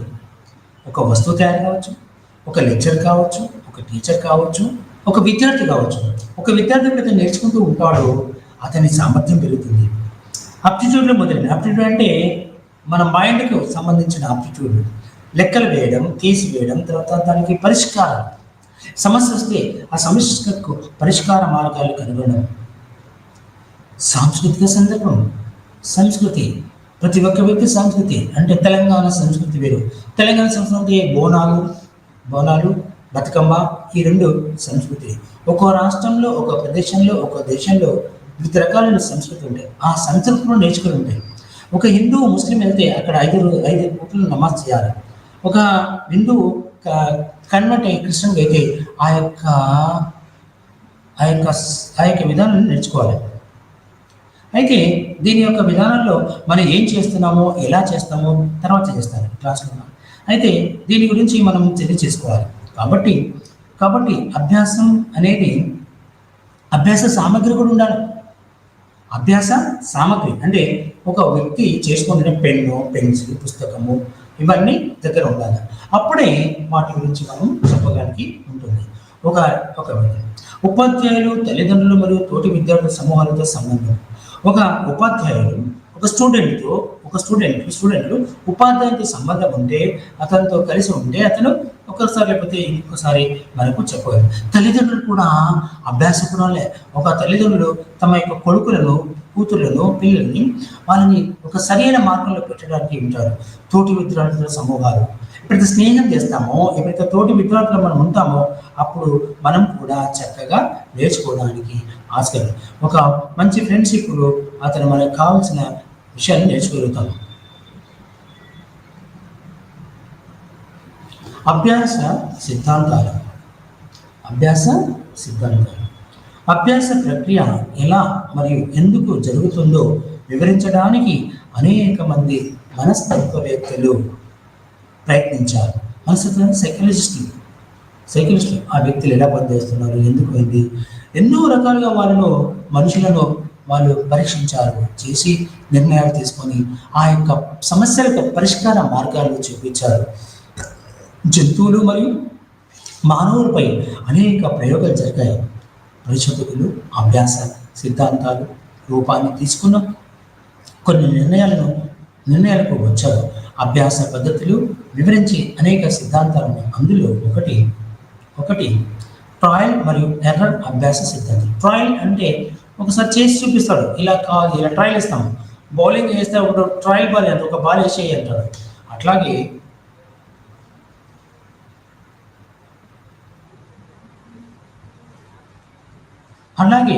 మనకు ఈ యొక్క విధానంలో తెలియజేస్తాయి. అయితే ఈ మొట్టమొదటి ట్రయల్ ఎర్రర్ అంటే ఏదైనా తప్పులు ఉంటే దాన్ని సరిదిద్దడానికి ఉంటుంది.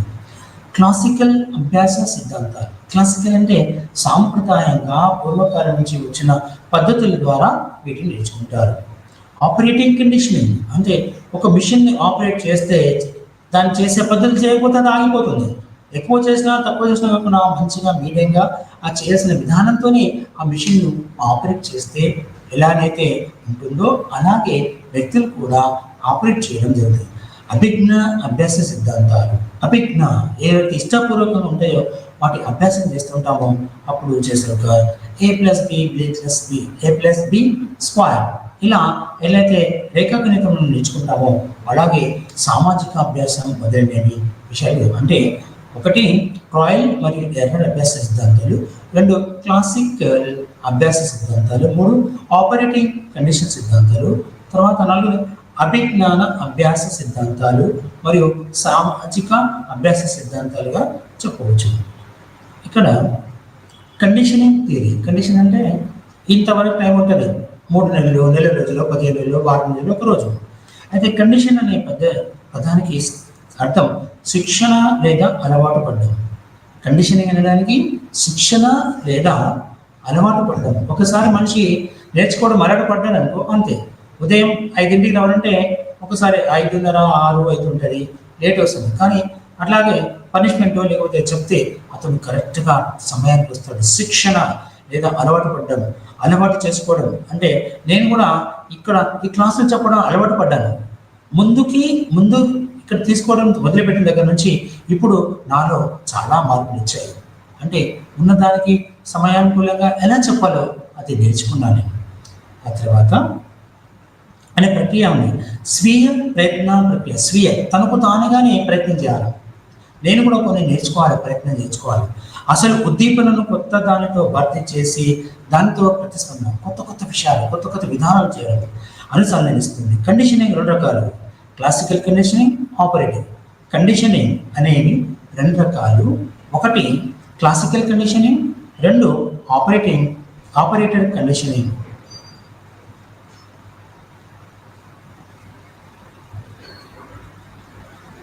క్లాసికల్ కండిషనింగ్ సిద్ధాంతం ఇది థోర్నోడైక్ మరియు ఆర్ఎస్ వుడ్వర్త్ 1929లో స్టిమ్యులస్ రెస్పాన్స్ నేర్చుకునే బంధాన్ని ప్రతిపాదించి వీళ్ళంతా నేర్చుకున్న బంధం ఎలా ఉండాలో అది చెప్పారు.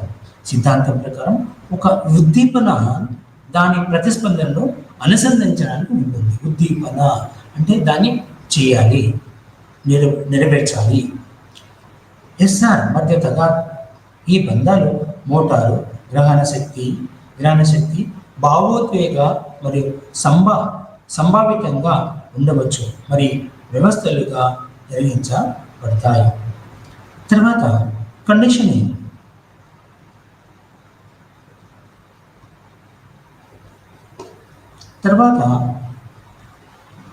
కండిషన్స్ రెస్పాన్స్ యొక్క ప్రవర్తన సిద్ధాంతాన్ని కండిషన్డ్ రెస్పాన్స్ మరియు ప్రవర్తన సిద్ధాంతాన్ని రష్యన్ మనస్తత్వవేత్త పావ్లో అనే శాస్త్రవేత్త ఏమంటారంటే ముందుకు తెచ్చారు. మరియు దీనిని క్లాసికల్ కండిషనింగ్ అని పిలుస్తారు. ఆకలితో ఉన్న కుక్కతో చేసిన ప్రయోగాలు కండిషనింగ్ సిద్ధాంతాన్ని రూపొందించబడింది. అంటే కండిషన్ ఇది పెడతా ఇదని అది ఒక్కొక్కకు కండిషన్ ప్రకారం 1 గంట కంటే 1 గంట పెడతారు, లేకపోతే పెట్టారు, ఇంకేదైనా తీసుకురావచ్చు అని చెప్తారు. అలాగే ఆకలితో ఉన్న కుక్కతో పావులో చేసిన ప్రయోగాలు మళ్ళీ చేస్తాను. అయితే ఇది ఒక విధానంలో ఒక ఆకలిగా ఉన్న వ్యక్తితో మనం ఎలా పనిచేస్తామో దాని గురించి మనకు చెప్పబడుతుంది. నేను మళ్ళీ చేస్తాను, క్లాస్లో ఉన్నాను. అయితే ఇది ఆపరేటింగ్ ఎలా ఉందంటే ఒక ఆకలి ఉన్న కుక్కతో ఆహారం అందించినప్పుడు ఆకలి ఉన్న కుక్కతో ఇలా వేసా మనకు లటక్ అనుకుంటుంది. అది ఏం చేస్తుందంటే అతను లాలాజలం సవిస్తుంది. అదేం చేస్తుంది, ఆహారం అందించినప్పుడు ప్రతిసారి గంట మోగించడం ద్వారా ఇది ఏం చేస్తుందంటే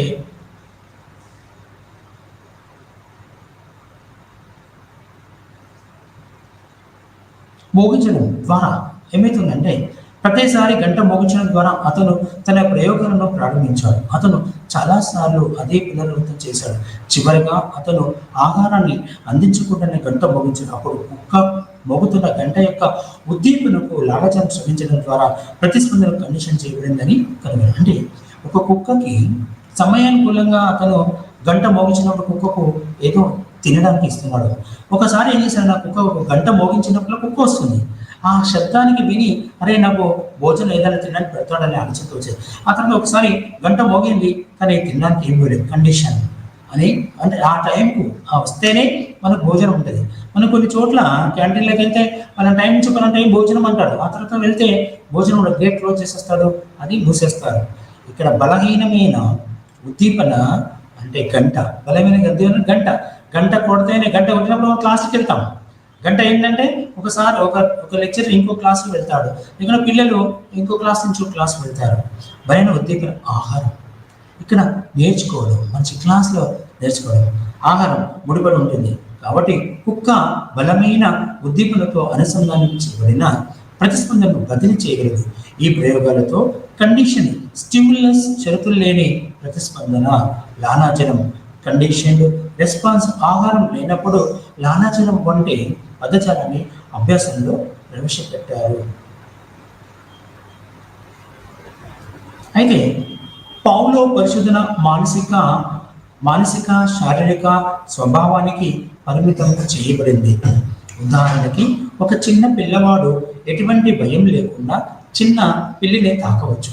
ఒక చిన్న పిల్లని ఎటువంటి భయం లేదు.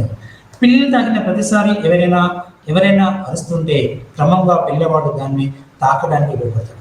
అది మ్యావ్ మ్యావ్ మ్యావ్ పిల్లి అది కరవడానికి వచ్చేస్తుంది అనుకో, అప్పుడు ఆ అబ్బాయి ఆ పిల్లిని ముట్టుకోవడానికి భయపడతాడు. విద్యాపరమైన చిక్కులు కండిషనింగ్.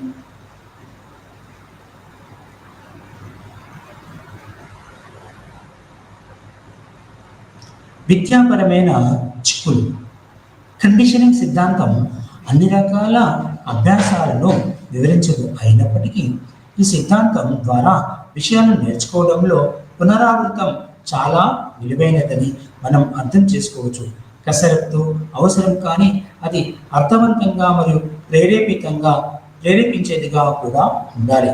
ముఖ్యంగా అభ్యాస ప్రక్రియలో దృష్టి మరల్చే మరియు వ్యతిరేక ప్రభావాలను తొలగించవచ్చు. ఆపరేటింగ్ కండిషన్ సిద్ధాంతం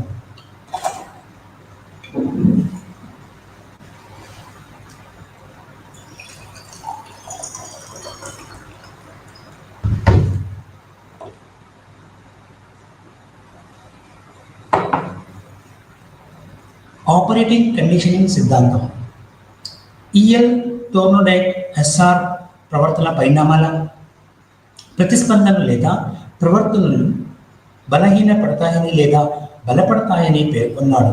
ఈ భావన బిఎఫ్ స్కిన్నర్ మెరుగుపరిచాడు మరియు అతని సిద్ధాంతాన్ని ఆపరేట్ కండిషన్ అని అంటారు. అయితే ఆపరేట్ కండిషన్ అంటే కావలసిన ప్రవర్తనను బలోపేతం చేయడం ద్వారా మరియు అదే సమయంలో అవాంఛనీయ ప్రవర్తన నిరుత్సాహపరచడం ద్వారా బలోపేతం చేయడం. అంటే ఏదైనా పని చేస్తున్నప్పుడు అవాంఛనీయ ఏదో ఒక ఆలోచన వస్తుంటుంది.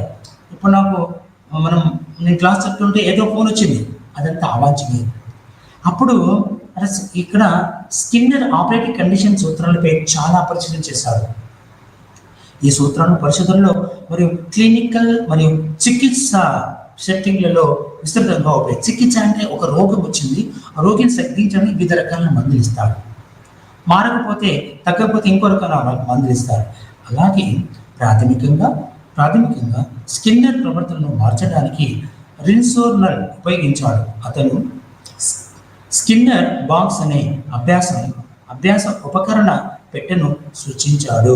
ఇది ఎలుక పెట్టె. దీన్ని ఎలుక లీవర్ వైపు కదిలే ప్రతిసారి అది ఆహార గుళికను పొందుతుంది. ఎలుక ప్రవర్తన రూపొందించి ఈ ఆలోచనలో మానవ ప్రవర్తనను రూపొందించడానికి విస్తరించబడింది.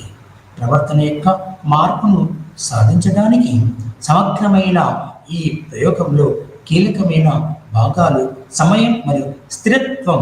ఇవి ప్రభావితమైన రిన్సోవర్లుగా పనిచేస్తాయి. స్పిన్నర్ తన ప్రయోగంలో ఈ అంశాలు ప్రాముఖ్యతను హైలైట్ చేశాడు. సమయం ప్రతిస్పందన మరియు రిన్సోవర్స్ మధ్య సమయం తక్కువగా ఉండాలి.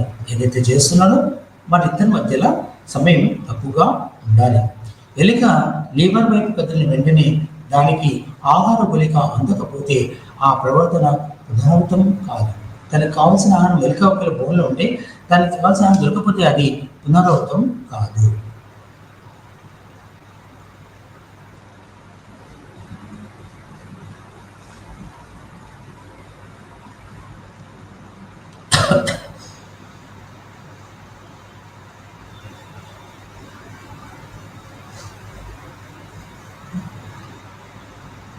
స్థిరత్వం అంటే ఒకే చోట కుదురుగా కూర్చోవడం. స్థిరత్వం ఎలుక ఆహార గుళికను అందుకున్నప్పుడు మాత్రమే లివర్ వైపు కదులుతుంది. ప్రతిస్పందన తర్వాత బలవర్ధక చర్య ఇవ్వాలి. స్కిన్నర్ 2 రకాల రిన్ఫోర్సర్ భావనలు అభివృద్ధి చేశాడు. ప్రాథమిక రిన్ఫోర్సర్లు సహజంగానే ఉంటాయి మరియు నేర్చుకోబడలేదు.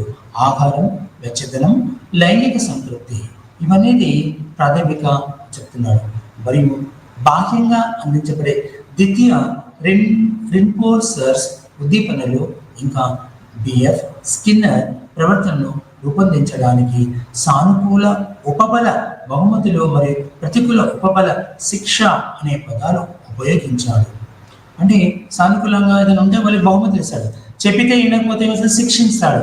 అరే నేను చిన్నపిల్లాడు నేను హోంవర్క్ చేయకపోతే నీకు శిక్ష అత్తాన్ని పెడతా 10 దెబ్బలు 5 దెబ్బలు లేకపోతే అన్నం పెట్టను ఇలాంటి ఎలాంటి చెప్పేసో ఇవన్నీ కూడా బిఎఫ్ స్కిన్నర్ తన ప్రవర్తన మనుషుల యొక్క ప్రవర్తనలో తెలుసుకున్నాడు.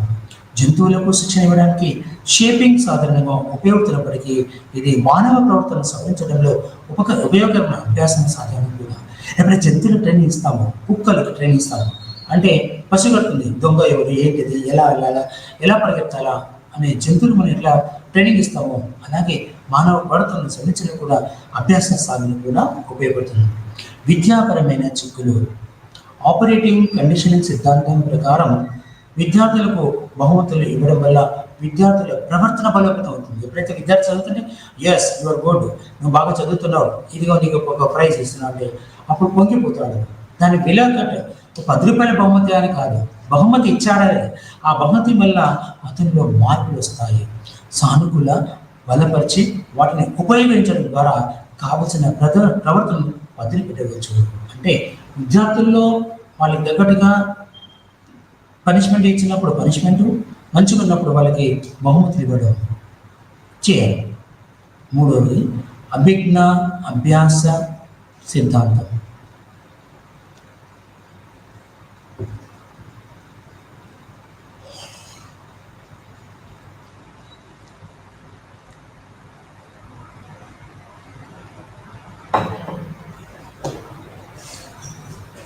అభిజ్ఞ అభ్యాస సిద్ధాంతం ఇది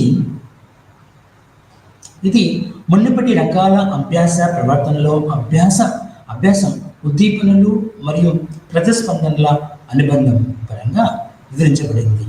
కానీ ఉద్దీపన మరియు ప్రవర్తన మధ్య లేదా ప్రతిస్పందన మరియు ఉపబల మధ్య నిర్దిష్ట రకాల అనుబంధాన్ని కలిగి లేని అనేక మానవ అభ్యాస పరిస్థితులు ఉన్నాయి. 1920లో జర్మన్ మనస్తత్వవేత్త వోల్ఫ్ గ్యాంగ్ కోహ్లర్ కోతుల ప్రవర్తనను అధ్యయనం చేశారు. కోతులని అప్పుడు ఏముంటాయి, కోతి మనిషి ఆలోచన కోతి లాగానే ఇక్కడ ఈ చెట్టు నుంచి ఆడచ్చు. అలాగే ఈ యొక్క జర్మన్ శాస్త్రం వోల్ఫ్ గ్యాంగ్ కోహ్లర్ కోతుల ప్రవర్తనను అధ్యయనం చేశాడు. అతను కొన్ని సాధారణ ప్రయోగాలను రూపొందించాడు.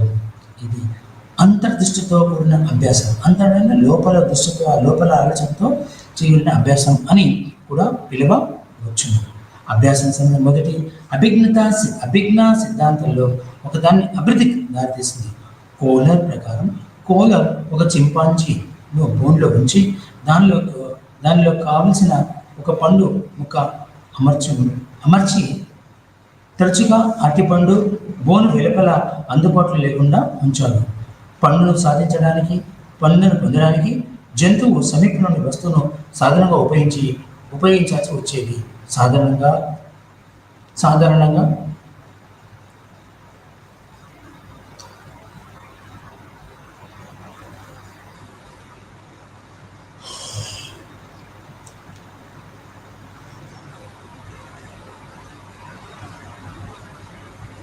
అయితే సాధారణంగా సుల్తాన్ అంటే ఆ యొక్క చింపాంజీ పేరు, దాని కొంత అంతర్దృష్టి పొంది నిరూపించి క్రింద వివరణ విలక్షణమైంది. సుల్తానా బోన్ లోపల ఉంది మరియు అది తన ఏకైక చిన్న రంధ్రం ద్వారా బయట ఉన్న పండును చేరుకోలేదు. బయట ఇది చింపాంజీ చేపిద్దాం, బయట చిన్న ఉంది, దాని యొక్క పండును తీసుకోలేని పరిస్థితి.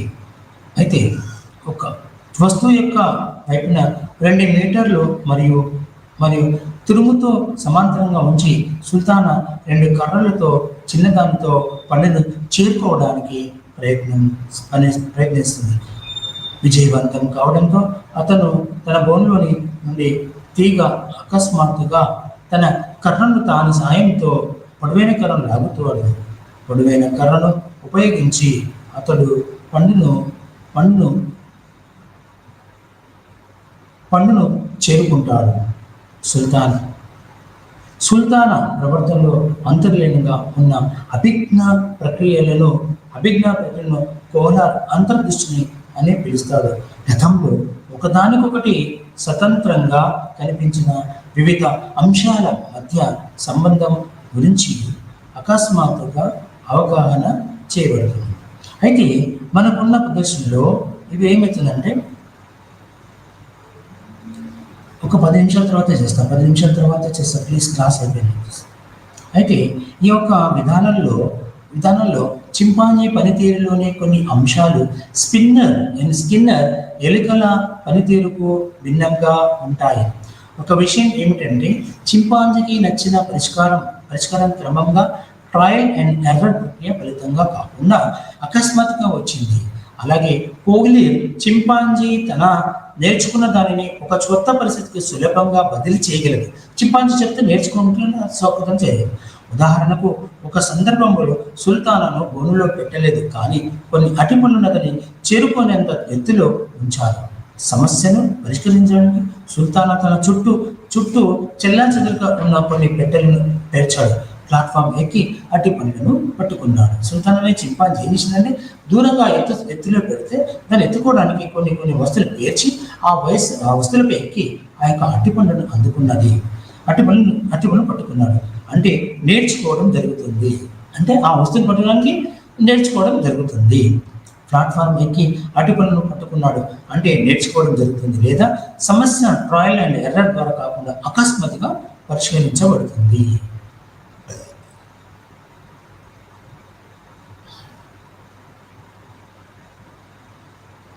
చిక్కులు కూడా ఉంటారు. నేర్చుకోవడం అనేది ఒక ఉద్దేశపూర్వక మరియు లక్ష్య ఆధారిత కార్యకలాపం. మొత్తం నుండి భాగం అనే అభ్యాస సూత్రాలు రూపొందించడం ద్వారా మొత్తానికి ప్రాధాన్యత ఇవ్వబడుతుంది. ఇది అభ్యాసకులతో ఉన్నత స్థాయి ఆలోచన, తార్కికం మరియు సృజనాత్మకతను అభివృద్ధి చేస్తుంది. ఇది సమస్య పరిష్కార వైఖరిని అభివృద్ధి చేస్తుంది. సామాజిక అభ్యాస సిద్ధాంతం పరిశీలన సిద్ధాంతం. సామాజిక అభ్యాస సిద్ధాంతం పరిశీలన సామాజిక అభ్యాస సిద్ధాంతం పరిశీలన సిద్ధాంతం. ఇది 4వది. సామాజిక అభ్యాస సిద్ధాంతం పరిశీలన సిద్ధాంతం. ఇది అభ్యాసం చేస్తే పరిశీలిస్తుంటాడు, ఇది ఎట్లా ఉంటుంది, ఏం చేస్తుంది. సామాజిక అభ్యాస సిద్ధాంతాన్ని ఆల్బర్ట్ బందూరా ప్రతిపాదించారు. ఈ సామాజిక పరిశీలన సిద్ధాంతాన్ని ఆల్బర్ట్ బందూరా సామాజిక అభ్యాస సిద్ధాంతం ప్రకారం అభ్యాసం సామాజిక సందర్భం ద్వారా జరుగుతుంది. ఈ యొక్క సిద్ధాంతం ఒక అభ్యాసకుడి ఇతర జ్ఞానవంతులైన వ్యక్తులతో అతని సామాజిక పరస్పర చర్యలు అతని అభ్యాసాన్ని ప్రభావితం చేస్తాయని సూచిస్తుంది. ఇది అభ్యాస కారణంగా శ్రద్ధ, నిలుపుదల, మోటారు పునరుత్పత్తి మరియు ప్రేరణపై దృష్టి పెడుతుంది. బందూరా తన సిద్ధాంతాల్లో ఇతరుల ప్రవర్తనను పరిశీలించడం నేర్చుకోవడంలో ప్రముఖ పాత్ర పోషిస్తుందని ప్రతిపాదించాడు. ఉదాహరణకు ఒక పిల్లవాడు పెద్దల ప్రవర్తనలో గమనించడం ద్వారా ప్రేమ కోసం లేదా సానుభూతిని చూపించడం కోసం నేర్చుకుంటాడు. అంటే ఒక చిన్న పిల్లవాడు పట్టించుకోరు, మనం తల్లిదండ్రులు పట్టించుకోరు. వాళ్ళను ఏడవడము, బాధ ఉందను చూపిస్తుంటే, నడవలేకను ఎత్తుకోవడము చూపిస్తుంటే వాళ్ళని ప్రేరణ కలిగిస్తుంటాడు. నన్ను ఎత్తుకోండి, నాకు ఆకలి అవుతుంది, ఏడుస్తున్నారు, వాళ్ళు నాకు పాలు పట్టండి అని చెప్తాడు. అయితే ప్రముఖ ఒక పిల్లవాడిని చేసిన పెద్దల ప్రవర్తన గమనించడానికి. అయితే ఇక్కడ అతను తన తల్లిదండ్రులు మరియు ఉపాధ్యాయులు గమనించడం ద్వారా మాట్లాడడం, చదవడం మరియు రాయడం కూడా నేర్చుకుంటాడు. అటు తల్లిదండ్రులను ఇప్పుడు ఉపాధ్యాయుని చూస్తూ ఉంటే వినడం నేర్చుకుంటాడు, చదవడం నేర్చుకుంటాడు, రాయడం నేర్చుకుంటాడు. ఇది తల్లిదండ్రుల ద్వారా కూడా నేర్చుకుంటాడు. తన అధ్యయనం ద్వారా బందూరా పరిశీలన అభ్యాసం యొక్క 3 ముఖ్యమైన నమూనాలను సూచించాడు. ఒకటి ప్రత్యక్ష నమూనా. ఇది ప్రవర్తనను ప్రదర్శించే వాస్తవ వ్యక్తికి కలిగి ఉంటుంది. ప్రత్యక్ష నమూనా ఏమన్నా ఇది ప్రవర్తనలో ప్రవర్తించే వాస్తవం ప్రత్యక్షంగా ఇద్దరు కలిసి చేస్తారు. అయితే మౌఖిక బోధన రెండవది. ఒకటేంటిది ప్రత్యక్ష నమూనా, ఇది ప్రవర్తనను ప్రదర్శించే వాస్తవ వ్యక్తిని కలిగి ఉంటుంది. రెండోది మౌఖిక బోధన నమూనా. ఇది నమూనా ప్రవర్తన యొక్క వివరణ లభిస్తుంది. మౌఖిక బోధన అంటే నమూనా ఒక పద్ధతి ప్రకారం చేస్తాం కాబట్టి అదే పద్ధతి ప్రకారంగా అభ్యాసం చేయాల్సి ఉంటుంది. మూడవది సింబాలిక్ మోడల్. ఇది టీవీ, పుస్తకాలు, ఆన్లైన్, మీడియా మొదలైన వంటి ద్వారా ప్రవర్తనను ప్రదర్శించే నిజమైన లేదా కల్పిత పాత్రను కలిగి ఉంది. అంటే ఏంటి ఇక్కడ సింబాలిక్ అంటే వస్తువులను ఒక వస్తువు రూపం చూపిస్తూ ఇలా చూపిస్తుంది. దీనికి ఏముంది చెట్టు, అటిపండు, బొమ్మల ద్వారా ఏదైతే చూపిస్తామో సింబాలిక్ అప్పుడు కూడా ఇది చెప్పబడుతుంది.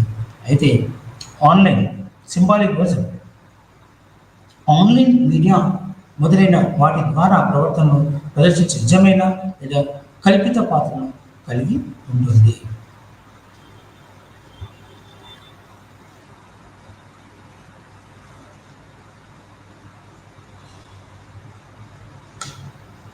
నేర్చుకోవడంలో సాధారణంగా గ్రహిస్తాం, చూస్తాం ఎలా ఉంది, ఏం చేస్తుంది, అది వస్తువు ఏంటిదని గ్రహిస్తాం. ఒక రోల్ మోడల్ పరిచయం వల్ల పిల్లల దృష్టిని ఆకర్షించవచ్చు. నేర్చుకోవడంలో కొన్ని దశలు ఉన్నాయి. అందులో ఒకటి హాజరు కావడం మరియు గ్రహించడం. అక్కడ అట్లా వెళ్ళడం, హాజరు కావడం మరియు గ్రహించడం. ఒక రోల్ మోడల్ పరిశీలించడం వల్ల పిల్లల దృష్టిని ఆకర్షిస్తుంది. ప్రవర్తన గురించి పిల్లవాడు చర్యలు మరియు శైలులను గుర్తించుకుంటాడు. అంటే ఇది చేస్తే ఇలా ఉంటుంది, అమ్మ వచ్చింది, అలా టైం వస్తుంది, ఇలా చేస్తారు కాబట్టి అప్పుడు నాకు భోజనం పెడతారనే ఆలోచన ఉంటుంది. అలాగే శైలులు, ఏ శైలి అంటే డాన్స్ స్టైలా, హాస్య శైలా, కోపం స్టైలా, ఇవన్నీ కూడా నేర్చుకుంటారు.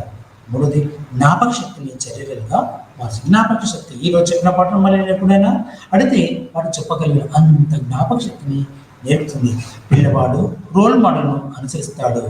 అభ్యాసకుడు గమనించిన మరియు గుర్తుంచుకున్న ప్రవర్తన అభ్యాసకుడు ఎంతవరకు ఆమోదయోగ్యంగా భావిస్తాడనేది దాని పరంగా మనం విశ్లేషిస్తాం. అది తర్వాత మాత్రమే సంబంధిత మరియు అలా అంగీకరించిన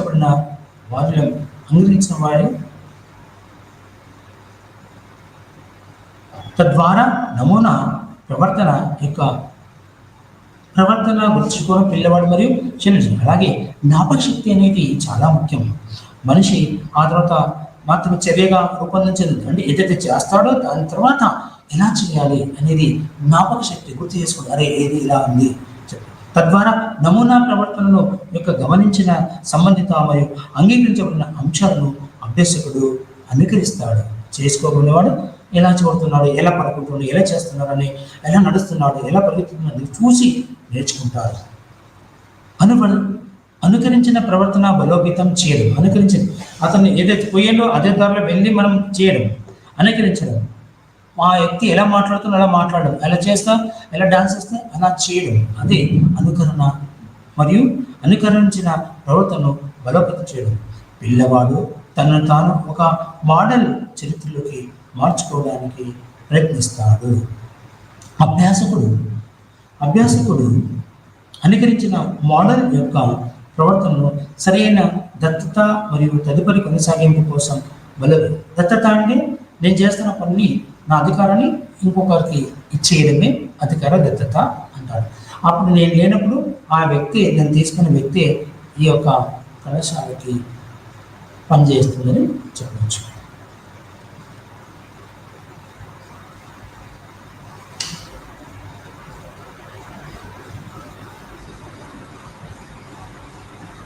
అయితే ఇక్కడ ఈ విధంగా పరిశీలనలు మరియు మోడలింగ్ ద్వారా సామాజిక అభ్యాసం ఒకరి ప్రవర్తన నుంచి మరొక ప్రవర్తనకు చేసుకోవడం.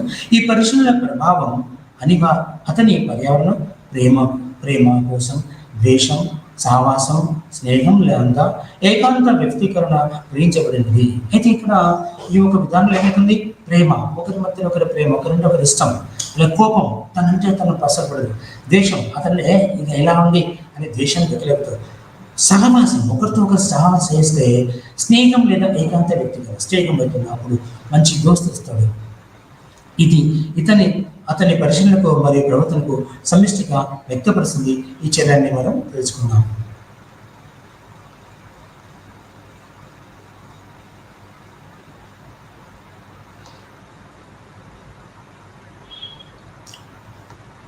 ఈ ప్రతిస్పందనలు ఎలా ఉంటాయంటే, పరిశీలనాత్మక అభ్యాసకులు జ్ఞానం, జ్ఞాపక శక్తి మరియు జీవిత నైపుణ్యాలను పెంపొందించుకున్నారు. మనిషి అభ్యాసం చేస్తే జ్ఞాపకశక్తి పెరుగుతుంది, జ్ఞానం వస్తుంది, జీవిత నైపుణ్యాలు మెరుగుపడతాయి. అభ్యాసకులు దృష్టిని పెంచడానికి ఉపాధ్యాయులు వివిధ ఉపబలాలు మరియు మోడల్ని ఉపయోగిస్తారు. ఒక వ్యక్తికి సరిగ్గా రావట్లేదంటే ఒక చెప్పే విధులు మారుతారు, ఒక పద్ధతి నేర్పుతారు. ఇలా కాదు, ఇలా వస్తుంది అని ఉపాధ్యాయులు విద్యార్థులకు నేర్పిస్తారు. అభ్యాసకులు సానుకూల ప్రవర్తన కలిగిన ఉపాధ్యాయులను ఆదర్శంగా అనుకరిస్తారు. స్టూడెంట్ టీచర్ ఎలా చేస్తారు, ఉపాధ్యాయులు ఎలా పనిచేస్తుందో దాన్ని అనుసరించి ఆ యొక్క పనులు పూర్తి చేయడానికి ప్రయత్నం చేస్తాడు. ప్రవర్తనలు మరియు వాటి పర్యవసనాలు మధ్య స్పష్టమైన యంత్రాంగం మరియు కాలంలో ప్రవర్తనలో పెరుగుదలకు మరియు అవాంఛనీయమైన ప్రవర్తనలో తగ్గుదలకు ప్రభావితంగా దారితీస్తుంది. అంటే అవాంఛనీయ సమయంలో తర్వాత ప్రవర్తనలో తగ్గుదల మారుతుంది. మంచిగా ఉన్న వ్యక్తి ఒక చెడుగా మారితే అది విషయం అర్థమవుతుంది.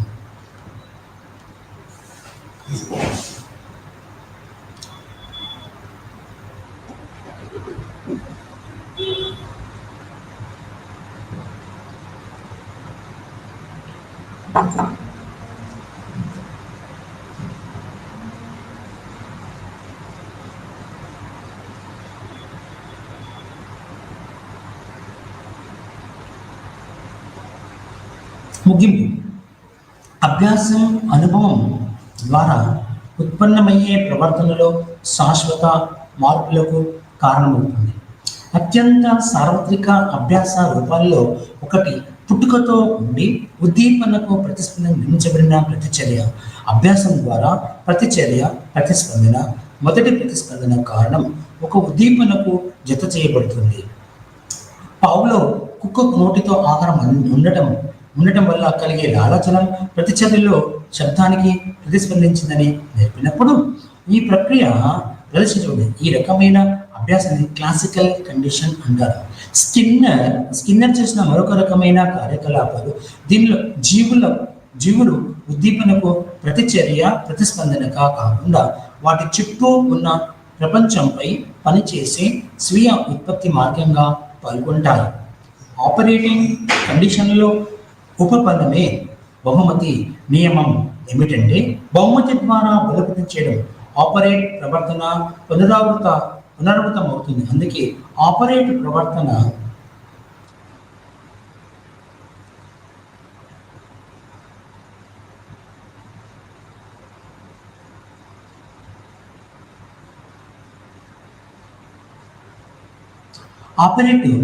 బలోపేతం కానీ ఎదురుచుక్క వ్యవధిలో లేదా వదిలిపెడుతున్నప్పుడు మాత్రమే ఇది జరుగుతుంది. అభిజ్ఞా సిద్ధాంతాలు ఉద్దేశం, అంతర్దృష్టి లోపల నుంచి ఆలోచించే దృష్టి, జ్ఞాపక శక్తి, అవగాహన చేసుకోవడం, చెప్పిన పని ఏదైతే జరుగుతుందో దాన్ని అవగాహన చేసుకోవడం, తార్కికం అంటే ఆ సమస్య వచ్చిన తార్కికంగా సమస్య పరిష్కార మార్గాలు కనుక్కోవడం, సమస్య పరిష్కారం మరియు ఇతర అభిజ్ఞ కారకాల పాత్రను నొక్కి చెబుతాయి. అభ్యాసంలో ఉద్దీపన ప్రతిస్పందన అనుబంధాన్ని తెలియజేస్తుంది. అనుబంధాన్ని స్పష్టంగా నిర్మించకుండా లేదా బలోపేతం చేసే వాటిని మార్చకుండా సమాచార నిల్వ మరియు ప్రాసెసింగ్ ఉంటుంది. బంధురా ప్రతిపాదించిన సామాజిక అభ్యాస సిద్ధాంతం దృగ్విషయాలు పెద్దలు ప్రవర్తనను గమనించడం జరిగింది. పెద్దలు కూడా ఒకసారి ఏదో వింతలాగా ప్రవర్తిస్తారు. వాటిని కూడా ఈ యొక్క బంధున కనుగొన్నాడు. పెద్దల ప్రవర్తనను గమనించడం ద్వారా ప్రత్యక్ష అనుభవం ద్వారా నేర్చుకోవడంపై ప్రాధాన్యతను ఇస్తుంది. అయితే ఈ యొక్క నేర్చుకోవడం అనేది ఎలా ఉంటుందో మీకు ఇస్తాను. నేర్చుకోవడం అనుభవం నుండి వచ్చే ప్రవర్తన మార్పు అభ్యాసం. అన్ని ప్రవర్తనలో కనిపించే ప్రాథమిక మరియు సార్వత్రిక అభ్యాసం. కండిషనింగ్ అనేది కండిషన్కు ఆధారం ఉద్దీపన మరియు ప్రతిస్పందన మధ్య అనుసంబంధాన్ని ఉపయోగించడం. పావులో ప్రయోగంలో కుక్క లాలజలం సవరించడం, గంట మోగడం ద్వారా నియంత్రించబడుతుంది. ఇక్కడ కండిషన్ ఉపబలం, ఇది బలపరచడం అనేది దీనికి తెలియజేస్తుంది. కాబట్టి ఇంతటితో నా యొక్క ఉపన్యాసం. నమస్కారం.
Good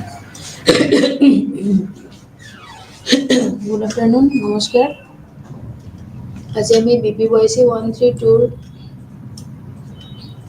মেটা ইথিক্সৰ ইউনিট 12ৰ ছাবজেক্টিভিজম ডেভিড হিউমৰ যিটো তেওঁৰ পাৰ্ট আছিলে এইখিনি আলোচনা কৰিম। চ' ইয়াতে মেইনলি ছাবজেক্টিভ আইডিয়েলিজমৰ ওপৰতে আলোচনা কৰা হৈছে। ছেভাৰেল ভাৰ্চন আছে তাতে যিবিলাক ৰিয়েলিজমৰ এগেইনষ্টত, বাস্তৱবাদৰ এগেইনষ্টত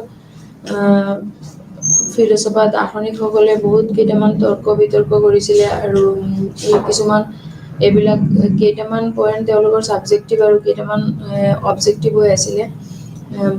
বাস্তৱবাদ আৰু বস্তুবাদ দুটাই আছিলে।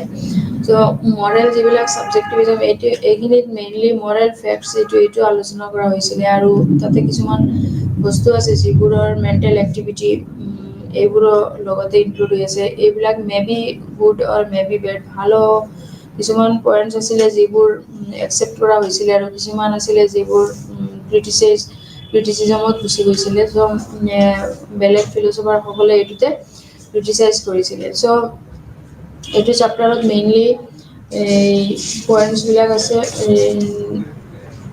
ডেফিনেশ্যন, কেইটামান ডেফিনেশ্যন আছে যিবোৰ ছাবজেক্টিভিজমত কি ভিউজ বা মতে বিভিন্ন দাৰ্শনিকসকলৰ মতে বেলেগ বেলেগ ডেফিনেশ্যন এইখিনি আলোচনা কৰা হৈছে আৰু লগতে ডিফাৰেণ্ট টাইপছ অফ ইথিকেল ছাবজেক্টিভিজম আৰু অনলি ডেভিড হিউমৰ মতে ইথিকেল ছাবজেক্টিভিজমটো কি এইখিনিও তেওঁৰ আলোচনা কৰা হৈছে। চ' ইয়াতে মেইনলি ইথিকেল ছাবজেক্টিভিজমত এই পাৰ্টটোত নৈতিকতাৰ যিটো সন্দৰ্ভত বিষয়বাদৰ যি অৰ্থ বা অনুমানসমূহ এইবোৰো বুজি পোৱা যায়। চ' বিষয়বাদটোৰ বিভিন্ন ছাবজেক্টিভিজমটোৰ বিষয়বাদ এইটোৰ বিভিন্ন সংস্কৰণবোৰ ব্যাখ্যা কৰিবলৈ বা ডেভিড হিউমৰ বিষয়বাদৰ সংস্কৰণটো বুজিবলৈ দিয়া হৈছিল। এইটো তাৰ মেইনলি উদ্দেশ্য আছিলে। চ' এইটো পাৰ্টৰ মেইন উদ্দেশ্য হ'ল কি নৈতিকতাৰ যিটো সন্দৰ্ভত বিষয়বাদৰ অৰ্থ কি আৰু অনুমানসমূহক কেনেকৈ বুজি পোৱা যায়। চ' বিষয়বাদৰ বিভিন্ন সংস্কৰণবোৰ ব্যাখ্যা কৰিবলৈ ডেভিড হিউমৰ বিষয়বাদৰ সংস্কৰণটো বুজিবলৈ বহুত কেইটা পইণ্টও দিয়া হৈছে লগতে। চ' ইয়াতে ছাবজেক্টিভিজম হ'ল কি মেইনলি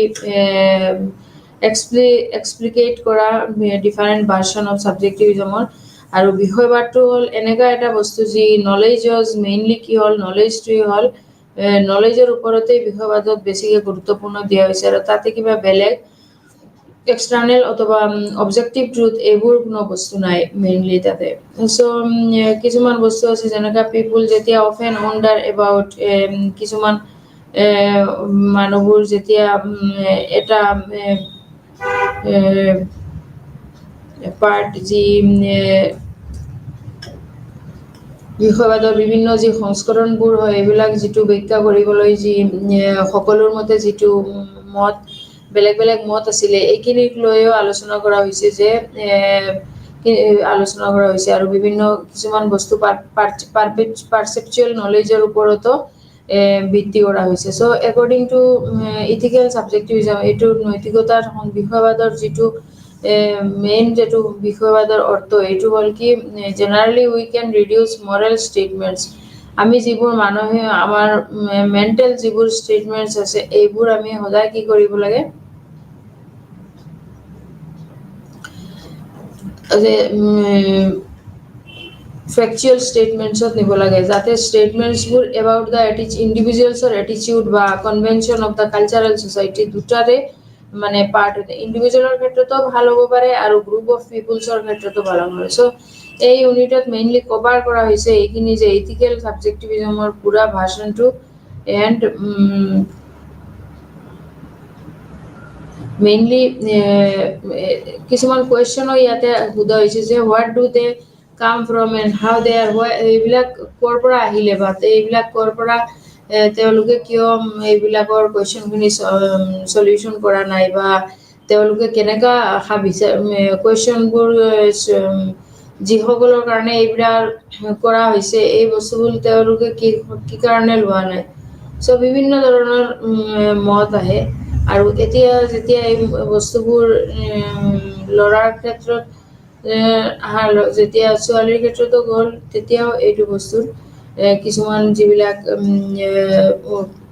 এই কোনো মানে চেঞ্জিং নাই আৰু মষ্টলি দুটা ক্ষেত্ৰতে কি হ'ল এবাউট দ্য অৰিজিন আৰু এইবিলাক যি এপ্লিকেবল টু এইখিনি গোটেই যিটো ইণ্ডিপেণ্ডেণ্ট অৱস্থাত ইণ্ডিভিজুৱেল হওক বা তেওঁলোকে ইণ্ডিভিজুৱেলৰ পৰাই হওক যেনেকুৱা কানেক্টেড হৈ আছে এইটো বস্তুটোৱে গোটেইটো কি হয় এটা মানে হিষ্ট্ৰীৰ নিচিনা হৈ আছে পুৰা চ' ethical standards come with himself the world independent and the individual the এইখিনি তেওঁৰ কুৱেশ্যন বিভিন্ন ধৰণৰ কুৱেশ্যন হয় এনেকুৱা চ' এইবোৰ কুৱেশ্যন চল্ভ কৰিবৰ কাৰণে যেতিয়া মেটা ইথিক্সে split into moral realism moral ৰিয়েলিজমৰ ক্ষেত্ৰত এইটো কৰিছিলে এণ্ড মৰেল ৰিয়েলিজমৰ ক্ষেত্ৰতো এইখিনি বস্তু যথেষ্ট এটা নন অবজেক্টিভিজম হওক বা মৰেল ৰিলেটিভিজমো হওক দুটাৰ ক্ষেত্ৰতে তেওঁলোকে এইটো ইম্পৰ্টেঞ্চ দিছিলে চ' মৰেল এণ্টি ৰিয়েলিজম এইটো হ'ল কি এটা kind of meta ethical theory moral anti one type of কি এইটো মৰেল ৰিলেটিভিজম চ' মৰেল যোনটো এণ্টি ৰিয়েলিজম হয় is one kind of meta ethical theory এইটো মৰেল এণ্টি ৰিয়েলিজমটো হ'ল কি one kind of meta ethical theory আৰু which believes that there are no moral facts independent of human mind তাতে কোনো moral facts নাই আৰু এইটো কি হ'ল independent of human mind so mostly morality is not objective ethical standards are dependent on the test so এইটো morality যোনটো হয় এইটো independent on the test so completely কি হয় এইটো independent of the test মানে independently এইটো বস্তুটো কাউন্ট কৰা হৈছে এক্সপ্ৰেছন বা যি হওক এইটো কমপ্লিটলি ইণ্ডিপেণ্ডেণ্টলি এক্সপ্ৰেছন কৰা হৈছে চ' তাৰপিছত এতিয়া আমি বিষয়বাদটো হৈছে কি সেই মতবাদ যি দাবী কৰে যে কি জ্ঞান কেৱল মাত্ৰ বিষয়গত বা ইয়াৰ সৈতে সামঞ্জস্য থকা কোনো বাহ্যিক বা বস্তুনিষ্ঠ সত্য নাই ইয়াতে কি হয় তেনেকুৱা একো বস্তুই নাই যি কি কৰিব বিষয়বস্তুটো আৰু ইয়াৰ সৈতে সামঞ্জস্য থকা কোনো বাহ্যিক বা বস্তুনিষ্ঠ সত্য নাই চ' এই মতবাদৰ বাবে আমাৰ মানসিক অৱস্থা বা কাৰ্যকলাপ হৈছে কি এটা জীৱনৰ একমাত্ৰ নিঃসন্দেহে সত্য এইটো হ'ল কি এটা নিঃসন্দেহে সত্য চ' এই মতবাদৰ যিভাৱে আমাৰ মানসিক অৱস্থা বা এই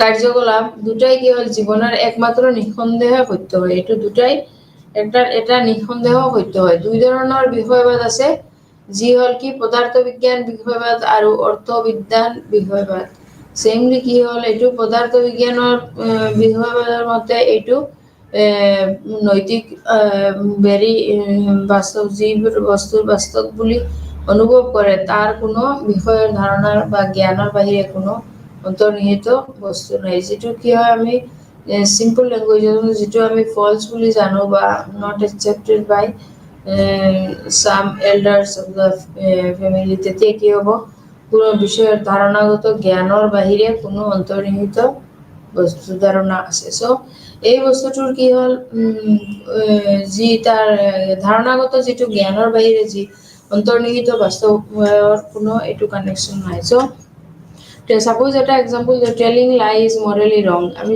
মিছা কথা কোৱাটো এটা কি হয় মৰেলি ৰং certain acts are objectively right and wrong independent of human people so ethical subjectivism is the view of the moral evolution so it argues moral evolution is the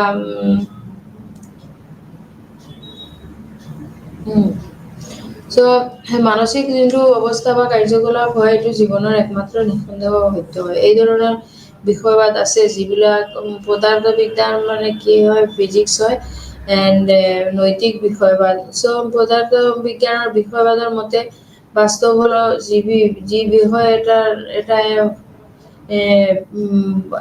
যি বাস্তৱ বুলি অনুভৱ কৰে আৰু কোনো বিষয়ৰ ধাৰণাৰ অভিমত কোনো বিষয়ে ধাৰণাগত জ্ঞানৰ বাহিৰত কোনো বিষয়ৰ ধাৰণাগত বাহিৰে কোনো এইটো অন্তৰ্নিহিত কোনো বাস্তৱে নাই So নৈতিক বিষয়বাদৰ মতে কি হয়, আমি যি নৈতিক বিবৃতিবোৰক বাস্তৱিক বিবৃতি লৈ হ্ৰাস কৰিব পাৰোঁ, আৰু সেই বিবৃতিবোৰ ব্যক্তি মনোভাৱ আৰু সংস্কৃতি বা সমাজ বা লোকসকলৰ গোটৰ পৰম্পৰাৰ বিষয়ে হ'ব পাৰে। চ' এই গোটটোৱে নৈতিক বিষয়বাদৰ এক বিশদ আলোচনা সামৰিব। যেতিয়া মানুহে প্ৰায়ে নৈতিক মানদণ্ডৰ যেতিয়া নৈতিক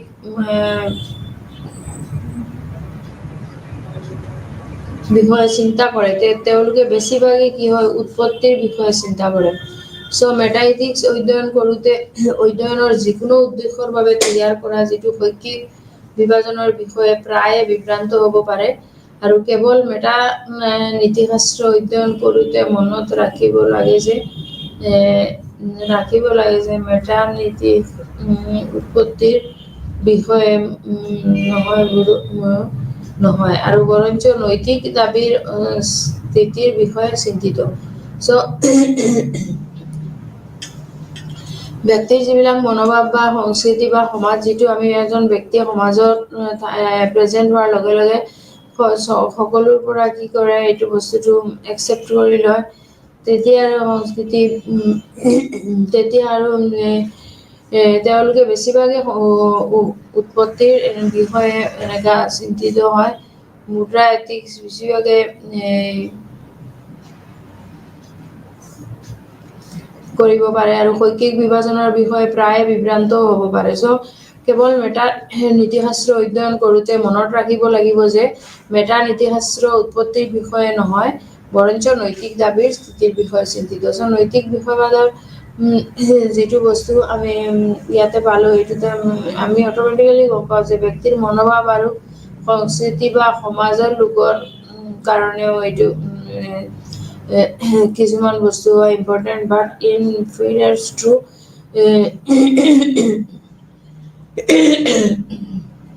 মেটা এথিক্সৰ বাবে তৈয়াৰ কৰা শৈক্ষিক বিভাজনৰ বিষয়ে প্ৰায়ে বিভ্ৰান্ত হ'ব পাৰে, কেৱল মেটা নীতিশাস্ত্ৰ অধ্যয়ন কৰোঁতে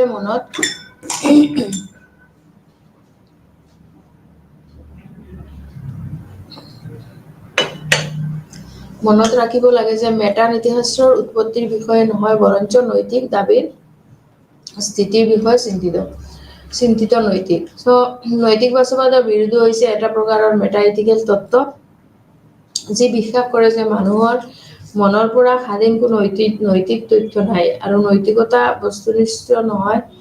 নৈতিক বিচাৰ বা যিকোনো ধৰণৰ মূল্যায়নমূলক বিচাৰ হৈছে স্পষ্টভাৱে মানসিক অৱস্থা। চ' নৈতিক মানদণ্ড ব্যক্তিগৰাকীৰ সোৱাদ, অনুভূতি আৰু মনোভাৱৰ ওপৰত নিৰ্ভৰশীল, আৰু নৈতিক যিটো বাস্তৱবাদী ধাৰণা কৰে যে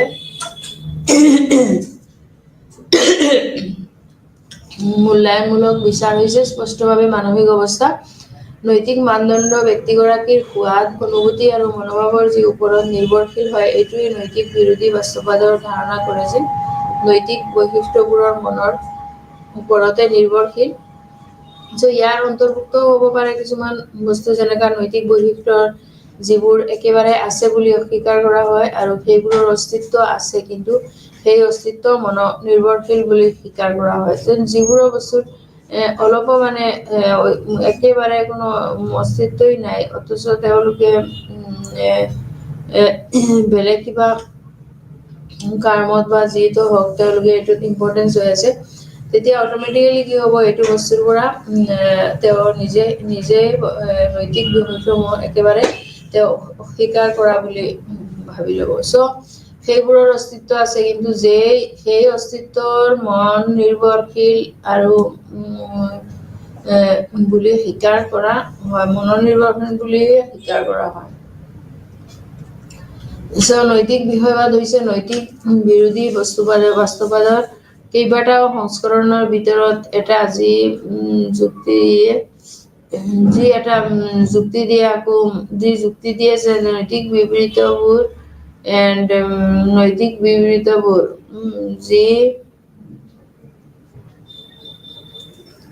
তথ্যৰ নৈতিক বা নৈতিক বিষয়বাদৰ নৈতিকতাৰ তথ্যৰ অস্তিত্বৰ অনুমতি দিয়ে, কিন্তু ধাৰণা কৰে যে সেইবোৰ মানসিক কাৰ্যকলাপৰ দ্বাৰা নিৰ্দিষ্ট যে আৰু কোনো দায়িত্ব বা সেইবোৰ মানসিক কাৰ্যকলাপৰ দ্বাৰা নিৰ্দিষ্ট আৰু নাই। চ' বিষয়বাদে হৈছে নৈতিক আপেক্ষিকতাবাদৰ এটা ৰূপ। বহলভাৱে নৈতিক বিষয়বাদ হৈছে নৈতিক আপেক্ষিকতাৰ এটা ৰূপ। কিছুমান বস্তু হয় তেনেকা যিবোৰৰ আমি নৈতিকতাৰ বিষয়বাদটো চাইহে কিছুমান নৈতিক বিৰোধী যিবিলাক নীতি শাস্ত্ৰত কোনো বৈধতা নহয়, সেইটো বস্তু তেওঁলোকে জাষ্ট তাতে যুক্তি দিয়ে যে ইয়াতে অনুমতি দিয়ে যে, কিন্তু ধাৰণা কৰে যে কাৰ্যকলাপৰ দ্বাৰা নিৰ্দিষ্ট আৰু গঠন কৰা হয়। পৃথিৱীত ভাল বা বেয়া একোৱেই নাই, কিন্তু ভাল আৰু বেয়াৰ বৈশিষ্ট্যবোৰ আমাৰ চিন্তাধাৰাৰ পৰা উদ্ভৱ হয়। আৰু বহুলভাৱে নৈতিক বিষয়বাদ হৈছে যি বিষয়বাদ হৈছে নৈতিক আপেক্ষিকতাবাদৰ এক ৰূপ। এইটো হ'ল কি নৈতিক আপেক্ষিকতাবাদৰ এটা ৰূপ। এতিয়া আমি নৈতিক আপেক্ষিকতাবাদৰ মতে আকৌ নৈতিক হোৱাট ইজ দেন নৈতিক আপেক্ষিকতাবাদ মানে ইথিকেল। নৈতিক আপেক্ষিকতাবাদৰ মতে নৈতিক বিশ্বাস এটা নিৰ্দিষ্ট প্ৰয়োজন আপেক্ষিকতাবাদে এটা নিৰ্দিষ্ট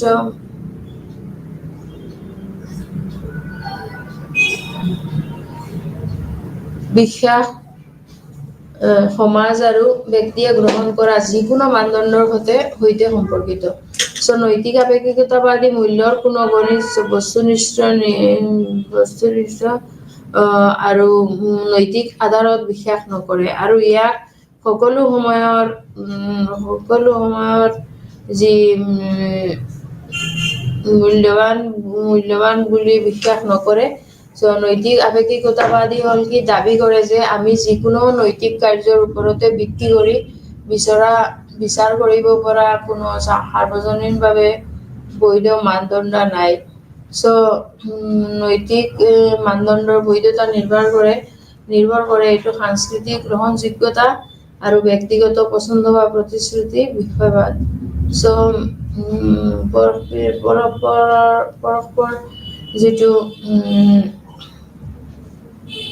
আপেক্ষিকতাবাদ হয়, এইটোতে আমি যিকোনো নৈতিক কাৰ্যৰ ওপৰতে ভিত্তি কৰি বিচাৰ কৰিব পৰা কোনো সাৰ্বজনীনভাৱে বৈধ মানদণ্ড নাই।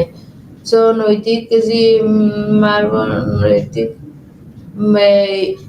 মানদণ্ডৰ বৈধতা নিৰ্ভৰ কৰে, সাংস্কৃতিক গ্ৰহণযোগ্যতাও নিৰ্ভৰ কৰে। এতিয়া আমি তাতে যি বহুত এটা বস্তু বহুত আর ডিফারেন্ট ইন মেথড, দুটাই কি হয় different in method. For moral subjectivist যিবিলাক মৰেল বিষয়বাদী হ'ল, তেওঁ কি কৰিছে an action is morally right or wrong depends on the approval or disapproval of the তেওঁৰ এই যুক্তিটোক লৈ তৰ্ক কৰিছে কোনে তেওঁৰ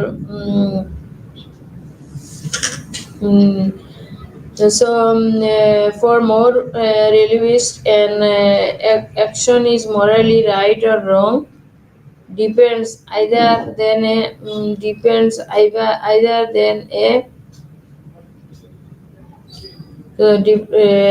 moral wrong right or wrong, and whenever is right or wrong that depends either on the individual's approval or on the cultural approval. দুটাই কি হ'ব individual's approval or cultural approval কাৰণে থাকি যাব।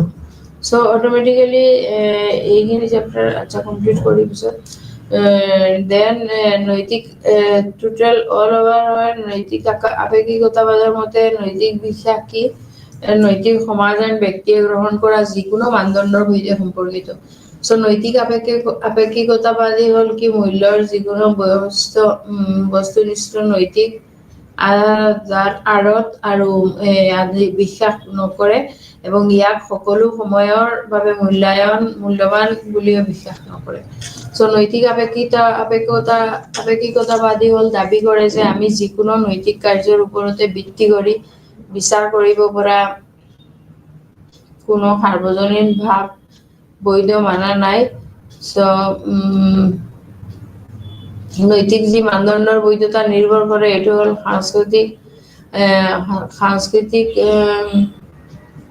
গ্ৰহণযোগ্য আৰু পৰম্পৰাগত তাৰপিছত ব্যক্তিগত পছন্দ বা প্ৰতিশ্ৰুতি বা বিষয়বাদ আমাৰ কম্পিউটাৰৰ মাজত ব্যক্তিগত নৈতিক মানদণ্ডৰ বৈধতা নিৰ্ভৰ সাংস্কৃতিক গ্ৰহণযোগ্য এণ্ড পৰম্পৰাগততা সো ব্যক্তিগত পছন্দ বা প্ৰতিশ্ৰুতি হ'ল কি বিষয়বাদ সো বিষয়বাদৰ মতে এইটো কি হ'ল নিৰ্দিষ্ট সমাজ বা ব্যক্তিয়ে গ্ৰহণ কৰা যিকোনো মানদণ্ডৰ সৈতে সম্পৰ্কিত হয় আৰু নৈতিক আৱেগিকতাবাদী হ'ল মূল্যৰ যিকোনো বস্তুনিষ্ঠ নৈতিক আধাৰত বিশ্বাস নকৰে বা ইয়াক সকলো সময়ৰ বাবে মূল্যৱান এইটো সো নৈতিক মানদণ্ডৰ বৈধতা নিৰ্ভৰ কৰে এক নম্বৰ সাংস্কৃতিক গ্ৰহণযোগ্যতা সো কালচাৰেলি যিবোৰ একচেপ্টেবল হয় কিছুমান সমাজত যিবোৰ স্বীকৃতি পোৱা এইবোৰ নৈতিক আপেক্ষিকতাবাদৰ কাৰণে এইখিনি নৈতিক কাৰ্যৰ ওপৰত ভিত্তি কৰি বিচাৰ কৰিব পৰা যায় আৰু ব্যক্তিগত পছন্দ মেক্সিমাম যিসকল একে ঠাইতে ৰাউণ্ড হৈ পেলাই 4জন বা 5জন এনেকা থাকিব পাৰে তো কি হয় অট'মেটিকেলি তাতে নৈতিক মানদণ্ডৰ যিটো বৈধতা হয় এইটো নিৰ্ভৰ সো অট'মেটিকেলি তাতে অলপ হেৰি হ'ব সো ডেফিনেশ্যনটো চাওঁ আমি এতিয়া what is the definition of subjectivism নৈতিক বিষয়বাদ হৈছে এক মেটা এথিকেল তত্ত্ব নৈতিক বিষয়বাদ হৈছে এটা মেটা এথিকেল তত্ত্ব আৰু য'ত ধাৰণা কৰা হৈছে যে নৈতিকেল মানদণ্ড বা সত্যবোৰ বিষয়বস্তুৰ ওপৰতে বস্তুৰ মতামত বা অনুভূতিৰ ওপৰত নিৰ্ভৰশীল নৈতিক বিষয়বাদে হৈছে কি এটা মেটা এথিকেল তত্ত্ব য'ত যিবোৰ ধাৰণা বা ইমাজিনেশ্যনে হওক বা ফৰ্মুলা এইবোৰ নৈতিক এটা মানদণ্ড আছে যাৰ কাৰণে যি ইয়াতে কিছুমান বস্তু সত্য হ'ব পাৰে কিছুমান বস্তু মিথ্যা হ'ব পাৰে সো এই বস্তুবোৰ মানদণ্ড চেক কৰোঁতে গৈ সত্যবোৰ কি হ'ব বিষয়বস্তু নৈতিক বিচাৰ প্ৰদান কৰা আৰু বক্তাৰ মতামত এইটোত আকৌ বক্তাৰ মতামতটো লাগিব আৰু যি অনুভূতিৰ ওপৰতো নিৰ্ভৰশীল অনুভূতিটো যেনেকা আমি এইটো বিষয়বাদটো চোৱাৰ সময়তো যিবিলাক তথ্য বা নৈতিক মানদণ্ডৰ সত্যবোৰৰ বিষয়ত যে মাতবোৰ আছে এইখিনি আৰু অনুভূতিৰ ওপৰত নিৰ্ভৰশীল এই তত্ত্বটো হ'ল কি নৈতিক বস্তুনিষ্ঠতাৰ বিৰুদ্ধে বস্তুনিষ্ঠৰ ওপৰতে যেনেকা আমি তৰ্ক বিজ্ঞানক আমি কি পাইছিলোঁ বা ইথিক্সতে logic or normative science is the question is logic or normative science বস্তুনিষ্ঠ বা বাক্যনিষ্ঠ এইখিনি নৈতিকনিষ্ঠ নৈতিক তত্ত্বিক বস্তুনিষ্ঠতাৰ বিৰুদ্ধে থিয় হৈ দিছে আৰু নৈতিক বস্তুনিষ্ঠতাই ধাৰণা কৰে যে নৈতিক বিচাৰৰ সত্য বা অসত্যতা কোনো ব্যক্তি বা ব্যক্তিৰ গোটৰ বিশ্বাস বা অনুভূতিৰ ওপৰতো নিৰ্ভৰ কৰে যেনেকা মিছা কথা টেলিং লাইজ এণ্ড মৰেলি ৰং এইটো এটা মিছা কথা কোৱা এটা কি হয় ৰং হয় but certain acts R certain acts আছে যিবোৰ হ'লে অবজেক্টিভলি ৰাইট অৰ ৰং ইণ্ডিপেণ্ডেণ্ট আমাৰ মানুহৰ যি মতামতৰকে বিৰুদ্ধে এইটো হয় মতামতৰ এগেইনষ্টত হয় মতামতৰ বিৰুদ্ধে হ'লে এইটো এগেইনষ্ট হৈ যাব চ' এইটো কাৰণেহে মেইনলি যেন এই তত্ত্ব নৈতিক বস্তুনিষ্ঠতাৰ বিৰুদ্ধে থিয় দিছে আৰু নৈতিক বস্তুনিষ্ঠতাই ধাৰণা কৰে যে নৈতিক বিচাৰৰ সত্য বা অসত্যতা কোনো ব্যক্তি বা ব্যক্তিৰ গোটৰ বিশ্বাস বা অনুভূতি তাৰ নৈতিকভাৱে ভুল নকৰে। চব ওপৰত এতিয়া সমূহ উদাহৰণ দিছো। এই বস্তুবিলাক আমি যদি এক্সাম্পল এটা ইউজ কৰি চাওঁ, যেনেকৈ পাৰ্চন নেম এক্স, এজন ব্যক্তিৰ নাম এক্স হৈ পেলাই তেওঁ তেওঁৰ এটা বাচ্চা আছে, while he was at the Department of Stone, যেতিয়া মই ডিপাৰ্টমেণ্ট অফ ষ্ট'ন, তেতিয়া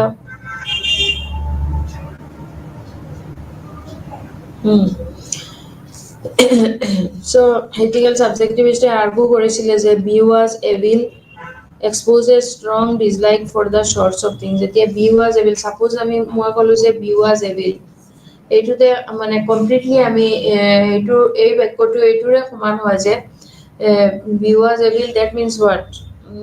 সি সদায় আৰু এই মানুহটো এবিলে হ'ব, তেওঁৰ কাৰণে কিতাপখনি এবিল হয়। চ' কিছুমান বস্তু আছে তেনেকুৱা, খালি ABCD ৰাইটাৰ হ'লেই নহয়, ABCD ৰাইটাৰ হ'লো মই বুলি এইটো এটা পৰিচয়, সেইটো নহয়। ইউ হেভ টু ৰাইট মোৰ এণ্ড থিংক মোৰ এণ্ড চ' এই তথ্য নৈতিক বস্তুনিষ্ঠতাৰ বিৰুদ্ধেও কি হৈছে, থিয় দিছে। আৰু নৈতিক বস্তুনিষ্ঠতাই ধাৰণা কৰে যে নৈতিক বিচাৰৰ সত্য বা মিথ্যতাই ধাৰণা কৰে যে নৈতিক বিচাৰৰ সত্য অথবা অসত্যতা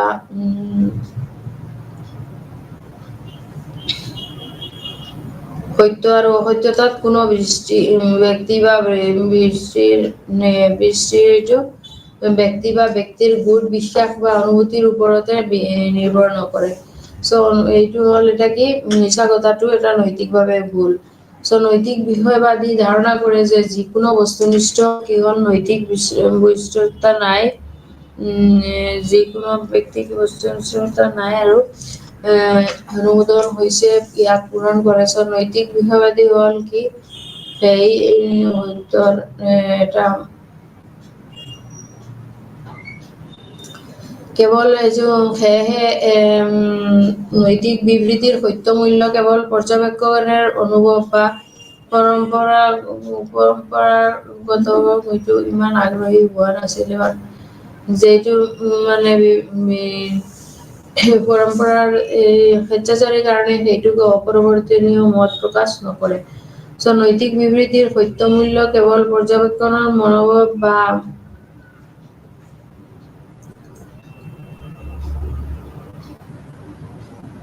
ইয়াকো পূৰণ কৰে। চ' কেৱল আগ্ৰহী ব্যক্তিয়েহে অনুমোদনৰ সৈতে ইয়াক পূৰণ কৰে। যাৰ আগ্ৰহ আছে বা অভিজ্ঞতা আছে সেইটোৰ ওপৰতো কিছুমান বস্তু ডিপেণ্ড কৰে। সেয়েহে এটা বিবৃতি নৈতিকতাৰ সঠিক বুলি গণ্য কৰাৰ অৰ্থ হ'ল কি, কেৱল আগ্ৰহী ব্যক্তিয়ে অনুমোদনৰ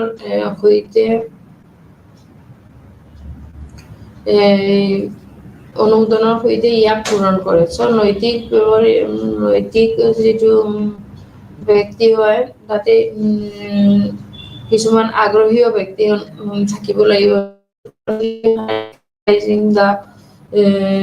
আদাৰ্ছ, আমি নিজকে এইটো সত্য বুলি দাবী কৰিব নোৱাৰো। চ' ইয়াতে নৈতিক বিষয়বাদী হ'ল কি, সেইসকল যি এই কথা এই কথা বজাই ৰাখে আৰু কোনো নৈতিক বিষয়বাদীৰ মতেও কিছুমান বস্তু আছে যিবোৰ কোনো বস্তুনিষ্ঠ নৈতিক মানদণ্ডই নাই। চ' এইবোৰ বস্তু সেইটো নৈতিক যিটো এথিকেল সাবজেক্টিভিজম আৰ্গু অলসো কৰিছিলে। B was evil, এইটো exposes strong dislike for the sorts of things এইটোকে কৰিছিলে। So be dislike that does not mean evil and anxiety. So ethical subjectivism এইটো আৰ্গু কৰিব যে B was evil, ইয়াতে before the sons of the things he did this এজন নৈতিক ব্যক্তিয়ে যিটো বস্তু দিব পাৰিব, যিটো নীতিগতাৰ ওপৰত there is nothing right or wrong, it is a fact that some people are homosexual but some are heterosexual, so but it is not the fact that one is good and other is bad. আমি এইবিলাকৰ ভিত্তিত তাক ভাল বা বেয়া এইবিলাক বস্তু ক'ব নোৱাৰো। তো কিছুমান বিবৃতিটোৱে কৰা এনে কাম যিবিলাক প্ৰতি তীব্ৰ অপন্ধত আছিলে। চ' বিবৃতিয়ে কিন্তু ইয়াৰ ফলত এইটোও সঁচা নহয় যে বি প্ৰকৃতহে দুষ্ট আছিল। সম্পূৰ্ণৰূপে নৈতিক ভিত্তিত বিবৃতিটোৰ সৈতে মতানৈক্য কৰা আন এজন ব্যক্তিয়ে বৌদ্ধিক ভুল কৰা নাই, কিন্তু একেলগতে মনোভাৱ আছে। চ' ইয়াত কোনো বস্তুনিষ্ঠ নৈতিক তথ্যই নাই আৰু নৈতিক বিবৃতিবোৰ হৈছে নিৰ্দিষ্ট এটা বিষয়ৰ বক্তাৰ মনোভাৱৰ বিষয়ে বাস্তৱিক এটা বিবৃতি। চ' ইয়াতে কোনো নৈতিক বিষয়বস্তু নাই। তাৰপিছত কিছুমান বস্তু আছে nothing, both of these moral statements boils down to the true unity, what আমি এজ এ বৌদ্ধিক যোনটো ভুল হয় ব্যক্তিয়ে এইটো কৰা নাই, কিন্তু এক বেলেগ মনোভাৱ আছে আৰু ইয়াত কোনো বস্তুনিষ্ঠ নৈতিক তথ্যও নাই। চ' নৈতিক বিবৃতিবোৰেই হৈছে নিৰ্দিষ্ট বিষয়ৰ বক্তাৰ মনোভাৱৰ বিষয়ে বাস্তৱিক বিবৃতি। এতিয়া ইয়াতে কিছুমান বস্তু আছে যেনেকা financial acceptable in my using the both these evil then different types of ethical subjectivism. Next point to be all different types of ethical subjectivism. There are so many types of ethical subjectivism. বিষয়বাদী হয় যেটো বিষয়বাদীৰ ethical subjectivism. So there are 4 variants of ethical subjectivism. তাতে 4 বিধ ethical subjectivism আছে। There are 4 variant subjectivism mainly. তাৰপাছত হ'ল কি simple subjectivism, individualist subjectivism, ideal observer theory and divine secret theory. যোনখিনি আমি divine secret theory and oral theory এইখিনি আমি আলোচনা কৰিছিলো। So ideal observer যদি individual subjectivism যোনটো হয় এইটো হ'ল কি প্ৰটগৰাছে এইখিনি বস্তু first proponent of the individual subjectivism আছিলে। প্ৰটগৰাছ তেওঁ আছিলে individual subjectivismৰ। কিছুমান বস্তু যিবোৰ আমি subjective idealismত যিবোৰ আমি subjective idealismত পাইছো এইখিনিৰ মাজত যেনেকা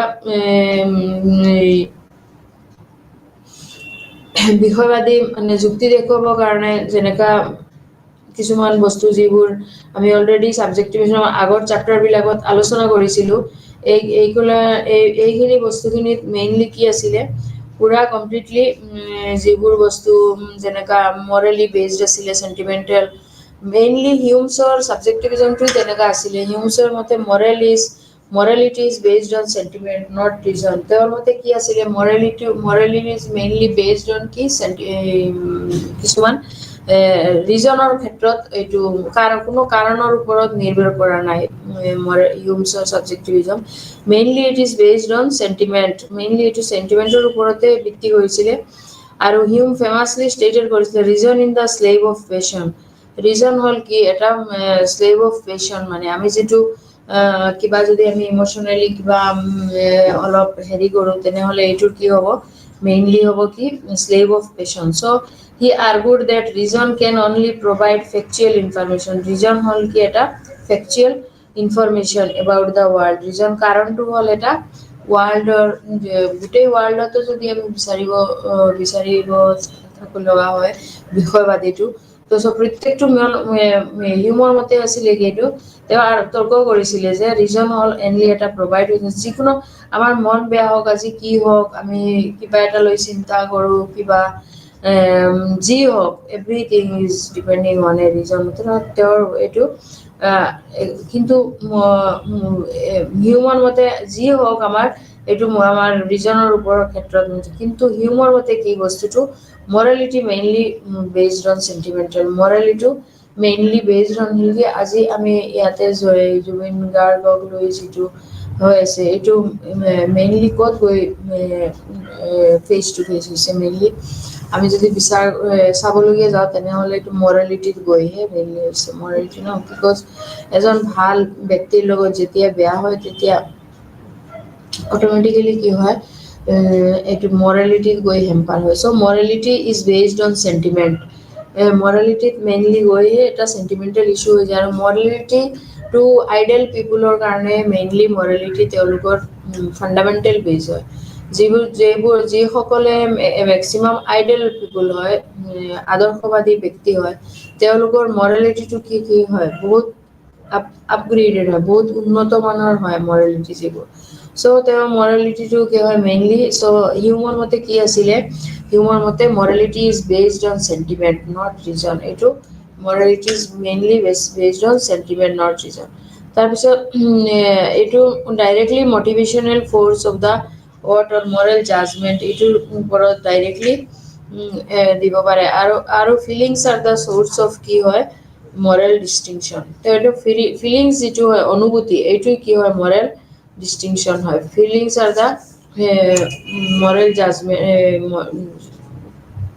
মেইনলি হয় feelings are the main source of moral distinction এইটো তাৰপিছত তেওঁ আকৌ আৰু এটা জাজমেণ্ট দিছিলে যে মৰেল জাজমেণ্টছ আৰ ছাবজেক্টিভ যিটো মৰেল জাজমেণ্টছ হয় মেইনলি এইটো কি আছিলে mainly subjective so' moral judgments are always subjective according to Hume a judgment is subjective because its true depend on the attitudes and sentiments according to Hume a judgment is subjective according to Hume a judgment is subjective because it is a সত্য and attitudes and sentiments of the person making the judgment it is a কি হয় sentiment of the person and judgment তো mainly কি হয় এইটো এটা morality এইটো যিটো হয় মৰেলিটিটো প্ৰকৃতপক্ষে মৰেলিটি জাজমেণ্টছ আৰ ছাবজেক্টিভ হয় according to Hume a judgment is subjective because its truth depends on the attitudes and sentiments of the person so' mainly এই বস্তুটোৱে কমপ্লিটলি কি হয় ইণ্ডিপেণ্ডেণ্ট আৰু অবজেক্টিভ ফেক্টছ হয় তাৰ মেইনলি কি হয় এইটো এটা ইণ্ডিপেণ্ডেণ্ট বস্তু হয় যিটো মৰেল জাজমেণ্টটো যিকোনো এটা ইণ্ডিপেণ্ডেণ্ট গোটেই পৃথিৱীত যিমান মানুহ আছে চবৰ যদি মৰেলিটি ছেইম নহয় এই মৰেলিটি পাৰ্চন টু পাৰ্চন বেলেগ বেলেগ হয় বাট তাৰ মাজতো কিছুমান বস্তু আছে যিবোৰ বস্তু হয় সত্য আৰু যিটো আদৰ্শবাদীসকলৰ লগত ৰিলেটেড হয় চ' according to Hume a judgment is subjective because its truth depends on the attitude mainly সত্য হয় আৰু এইটো depends on the attitude so এইটো not independent বুলি আমি objective facts it cannot lead to what is cannot lead to is যিটো হ'ব এইটো ought suppose এইটো যে এইটো হ'বই লাগিব যে তেনেকা কিবা এটা বস্তু যে নাই so impossible is logically derived from ought from a factual is for example suppose we can observe the factual is for a painful act but this does not its own আমি এইটো এটা যিকোনো এটা বস্তু ক'ব পাৰো যে ইজ মানে এইটো বাধ্য বাউণ্ড হৈ পেলাই এইটো হ'বই লাগিব এনেকা তেনেকা নহয় so despite his subjectivism Hume did not believe it would lead to moral energy it would lead to কি moral energy so he argued that humans have a degree of shared moral sentiments এইটো কি হ'ল degree of shared moral sentiments such as self love and concern for others এইটো কি হ'ব self love or concern of others হ'ব যিকোনো বস্তু যিটো কমন সেন্টিমেন্টস হয় এইটো প্ৰভাইডস হিউমৰ মতে আছিলে কমন সেন্টিমেন্ট এই পয়েন্টছখিনি মেইনলি সিলেবাস কিতাপখনত দিয়া নাই জাস্ট আমি বুজাবৰ কাৰণে এক্সট্ৰাকে এইখিনি কৈ আছো যে এই ডেভিড হিউমৰ বস্তুখিনিত মানে কেনেকা কি পয়েন্টছ আছিলে তেওঁৰ mainly so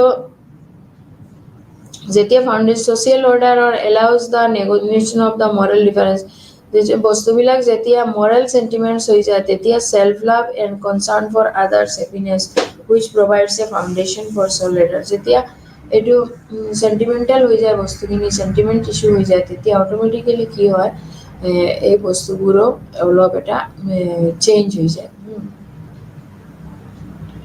So, mistaken moral judgments are possible. এতিয়া আকৌ mistaken যোনটো moral judgments তেওঁৰ মতে আছিলে যিবোৰ ভুল আছিলে moral judgment এইখিনিৰ মাজত আকৌ mistaken যিবোৰ আছিলে moral judgments এইখিনিও কি আছিলে ভুল বুলি কোৱা হৈছে not they are just common sentiments provides a basic morality so এজন যদি নৈতিক বিষয়বাদীয়ে যুক্তি দেখুৱাব যি দুষ্ট আছিলে এই বস্তুটো যদি বিবৃতিটোৱে কৰা ধৰণৰ কামৰ প্ৰতি তীব্ৰ অপছন্দ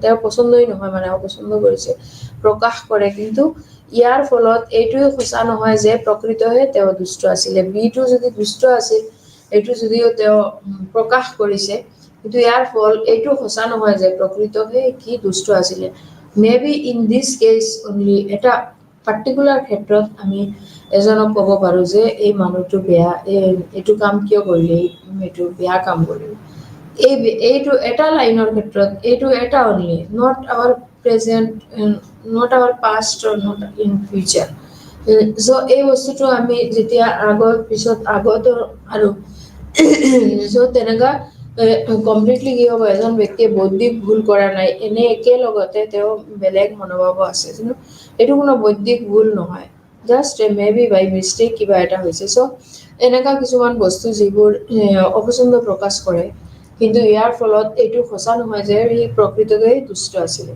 সো সম্পূৰ্ণৰূপে নৈতিক ভিত্তিক বিবৃতিটোৰ সৈতে মতানৈক্য কৰা আন এজন ব্যক্তিয়ে যেতিয়া বৌদ্ধিক ভুল কৰা নাই কিন্তু এক বেলেগ মনোভাৱ আছে ইয়াতে কোনো বস্তুনিষ্ঠ নৈতিক তথ্য নাই সো নৈতিক বিবৃতিটোবোৰ হৈছে কি নিৰ্দিষ্ট বিষয়ত বক্তাৰ মনোভাৱৰ বিষয়ে বাস্তৱিক বিবৃতি সো এই বিবৃতিটোৱে কি হৈছে এটা নিৰ্দিষ্ট বিষয়ত বক্তাৰ মনোভাৱৰ বিষয়ে বাস্তৱিক এটা বিবৃতি সো ইয়াতে কিছুমান ডিফাৰেন্ট টাইপস অফ ইথিক্যাল সাবজেক্টিভিজম আছিলে যিবোৰ ফ'ৰ ভেৰিয়েন্টস অফ ইথিক্যাল সাবজেক্টিভিজম যেটা সাবজেক্টিভিজমৰ মাজত সিম্পল সাবজেক্টিভিজম তাৰপিছত individualistic subjectivism then idle observer theory divine command যিখিনি আমি divine command theory আৰু idle observer theory কিনি আমি অলৰেডি আলোচনা কৰিছে কিছুমান তথাপিও আমি আকৌ এইটো যেতিয়া আগত এইখিনি আলোচনা কৰিম চ্যাপ্টাৰ বিলাক এই টাইপস বিলাক তেতিয়া আলোচনা কৰিম সো এই বস্তুবোৰ হল কি নৈতিক বিষয়বাদৰ ধাৰণা কৰে নৈতিক বিষয়বাদৰ ওপৰতে ভিত্তি কৰি এইখিনি আলোচনা কৰা হৈছে কিন্তু নৈতিক বিষয়বাদৰ ধাৰণাও এইটো যে কোনো বস্তুনিষ্ঠ বা নৈতিক বৈশিষ্ট্য নাই আৰু নৈতিক বিষয়বাদৰ বাবে নৈতিক বিবৃতিটোৱে যি সচ্চা সত্য প্ৰকাশ নকৰে সো নৈতিক বিবৃতিটিৰ সত্য মূল্য কেৱল পৰ্যবেক্ষকৰ মনোভাৱ বা পৰম্পৰাৰ ধাৰাহে নিৰ্ধাৰণ কৰিব পাৰে সেয়েহে এটা বিবৃতি নৈতিকভাৱে সঠিক বুলি গণ্য কৰাৰ অৰ্থ হল কেৱল আগ্ৰহী ব্যক্তিয়ে অনুমোদনৰ সৈতে ইয়াক পূৰণ কৰে সো নৈতিক বিষয়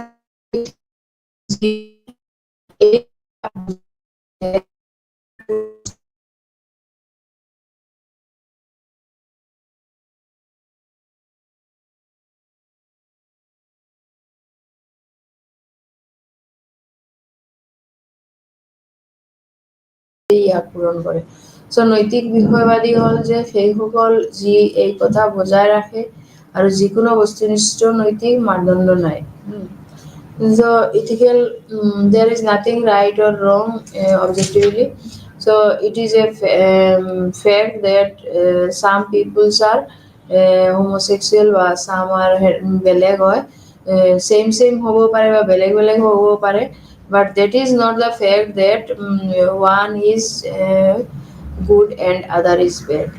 So আমি কিবা এটা morally right wrong সেইটো বিচাৰ কৰিব পাৰোঁ, কিন্তু ডাইৰেক্টলি এজনক আমি directly he is good or he is bad তেনেকৈ আমি ক'ব নোৱাৰোঁ।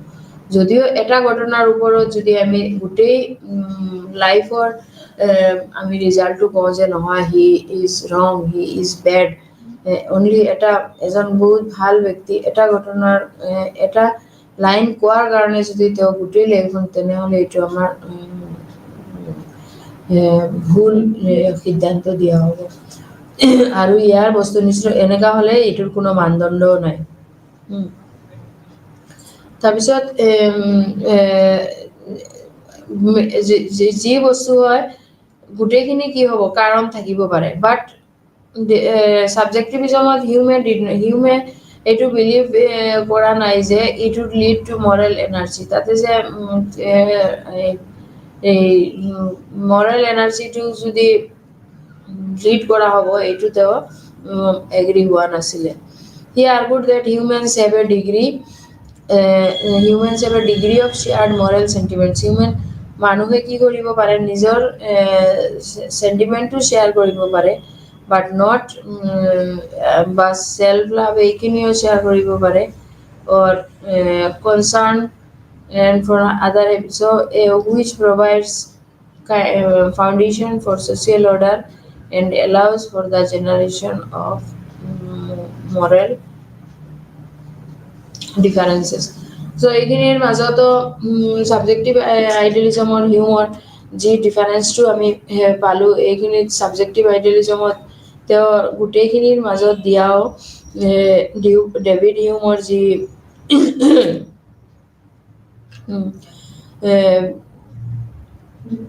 থিয়ৰী আছিলে, ডেভিড হিউমৰ থিয়ৰিজৰ, এইটো কমপ্লিটলি এম্পিৰিচিজম আৰু স্পেক্টিচিজমৰ ওপৰতে কৰা হৈছিলে। আৰু নলেজখিনি গোটেই চেঞ্চৰি এক্সপিৰিয়েঞ্চেছৰ মানে ইম্প্ৰেশ্যন বা আইডিয়াজ এইবিলাকৰ লগতে ৰিলেটেড আছিলে। So we cannot have absolute certainty about the things, the cause effect of the self. আমাৰ মাজত যিবোৰ কাৰণ অথবা কিবা এটা ঘটাৰ পিছত যিটো এফেক্ট হয়, এইখিনিৰ ওপৰতে কমপ্লিটলি আমি তাক এবছলিউট বুলি ক'ব নোৱাৰোঁ। কিবা এটা ঘটনা ঘটাৰ যিটা কাৰণ বা এইটো এফেক্টটো, এই দুটাক চাই পেলাই আমি অনলি সেইটো থিংছটো কৰিব নোৱাৰোঁ। চ' তেওঁৰ থিয়ৰিটোৰ নলেজত এইখিনি ষ্টেটছ কৰিছিলে যে মাইণ্ডটোৱে কি হয়, আইডিয়া থ্ৰু ৰিজেম্বলেঞ্চ, যেতিয়া আইডিয়াজৰ পৰা আমি ৰিজেম্বলেঞ্চ লৈ কিনি মাইণ্ড চলাব পাৰোঁ। বিকজ মনটো কি হয়, এটা বেলেগ কোনো পাৱাৰ নহয়, জাষ্ট আইডিয়াজৰ পৰাহে আমাৰ মনটো ৰিজেম্বলছ আহে। চ' হিউমৰ মতে কি আছিলে, তেওঁ আৰ্গু কৰিছিলে আকৌ moral judgments are based on feelings rather than reason. তো ফিলিংছৰ ওপৰতেহে মৰেল জাজমেণ্টটো। আমি বহুত ক্ষেত্ৰত কি পাইছোঁ, কিবা যদি কিবা আমাৰ মৰেল জাজমেণ্টছত আমি ফিলিংছৰ ক্ষেত্ৰতে মেক্সিমাম ৰিজন বিচৰা নাই। ছাপ'জ এটা বাচ্চা কিবা ক'ৰবাত কান্দি আছে চাই পেলাই, আমি তাক উইদাউট ৰিজন বিচৰাকৈ ফাৰ্ষ্টতে তাক কি কৰিম, এইখিনি চাই আমাৰ ফিলিংছটো, মনটো বেয়া লাগি থাকিব। চ' আমি তাক কেয়াৰ কৰিম অলপ, কাৰণটো আমি পিছত জানিবলৈ ইচ্ছা হ'লে আৰু জানিবলৈ বিচাৰোঁ, নহ'লে নাই। চ' that means what the reason is not the when feeling is main than reason. তাৰপিছত impression and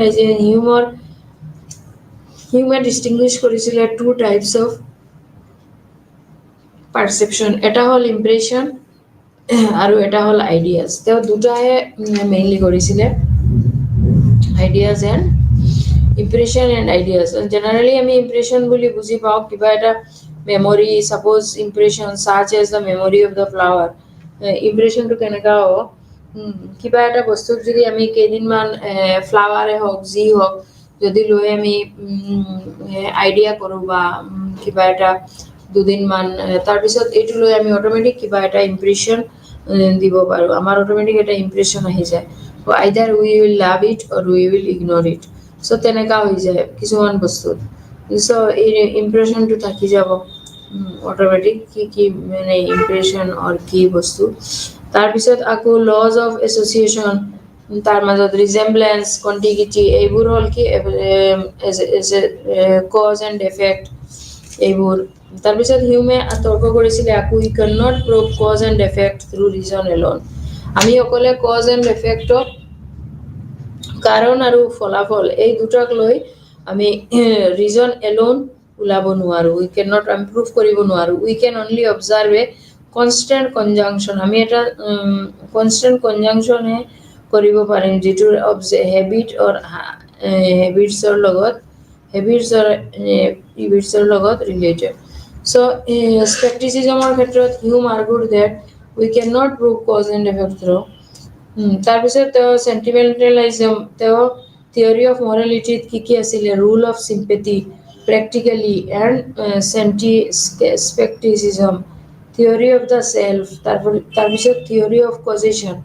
theory of causation এইটো mainly আছিলে result of custom or habit। causal power ওপৰত mainly dependent। So Hume argued that our belief in causation is a result of custom or habit, mainly causation। causation is mainly what? Cause-effect relationship। So Hume এইটোৰ ক্ষেত্ৰত argue কৰিছিলে that there is no cause and effect in such relation। So theory of the self of him challenge কৰিছিলে traditional notion of enduring self, নিজৰ ওপৰত যোনটো traditional হয়, যিবোৰ ideas বা imagination বা impression যিবোৰ self-ৰ লগত related, এইখিনি তেওঁ বেছিকে maximum importance দিছিলে। তাৰপিছত তেওঁ argue কৰিছিলে when we introspect we find a constant stream or perception but never a single imaging to যিবোৰ তেওঁ কৰি আছে নহয়, কোনোবা এজনে এইটো কাম চেলেঞ্জ দি পেলাই তেওঁ যদি এনেকুৱা হিউমৰ নিচিনা এজন ফিলচফাৰ প্লাছ বিষয়বাদ হয়, বিষয়বাদিষ্ট, তেতিয়া তেওঁ কি কৰিব পাৰে এই বস্তু বিভিন্ন ধৰণৰ পাৰচেপশ্যন বা যিবিলাক চেলেঞ্জ এইখিনি তেওঁ নিজেও ফিল কৰিব পাৰে অট'মেটিক। এণ্ড চেণ্টিমেণ্টেল ইছ্যু নকৰাকৈও যদি আমি ফিলিংছখিনি বুজিব পাৰোঁ, তেতিয়া কি হ'ব, অট'মেটিকেলি এইটো বস্তুৰ এটা ইম্পৰ্টেঞ্চ থাকি যাব। চ' হাউএভাৰ আমি একচুৱেলি অবজাৰ্ভ কৰিছোঁ যে causal power on itself, we only observe the constant conjunction of events and infer causal link between on post past experience। So David হিউমৰ মতে তেওঁ এজন ইমটিভিষ্ট আছিলে। চ' তেওঁ বিভিন্ন ধৰণৰ ইমটিভিষ্ট থেচিছ বনাইছিলে, সেইটো কাৰণে তেওঁৰ impression or moral judgments are expression of moral events. So' এইটো আছিলে হিউমৰ হিউমৰ ডেভিড হিউমৰ এইটো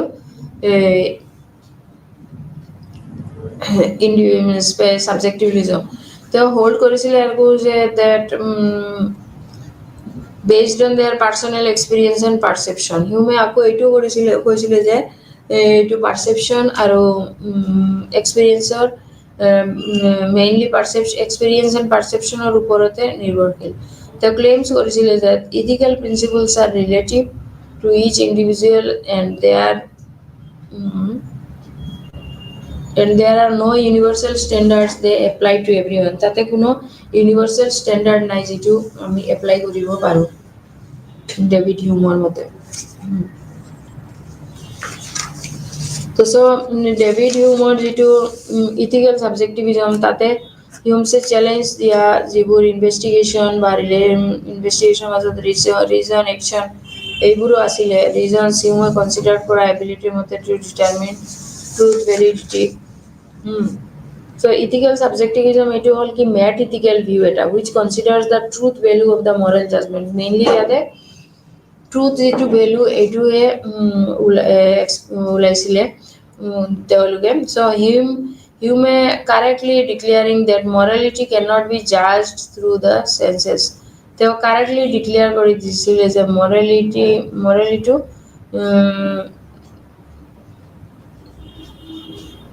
তেওঁ এইটো morality cannot be judged through senses. তেওঁ ডাইৰেক্টলি কৈ দিছিলে যে চেন্সৰ ওপৰতে এইটো we can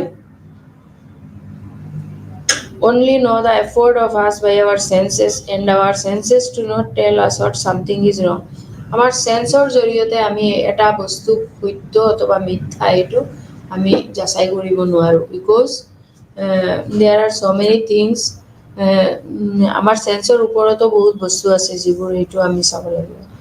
চ' it is morally offensive to commit suicide in any situation. যেতিয়া suicide is an evidence যিটো বেয়া হয়,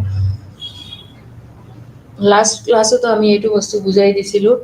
চ' মেনি কালচাৰ্ছত it is morally offensive to commit in any situation, but in many countries it is more honorable and it is more honorable, and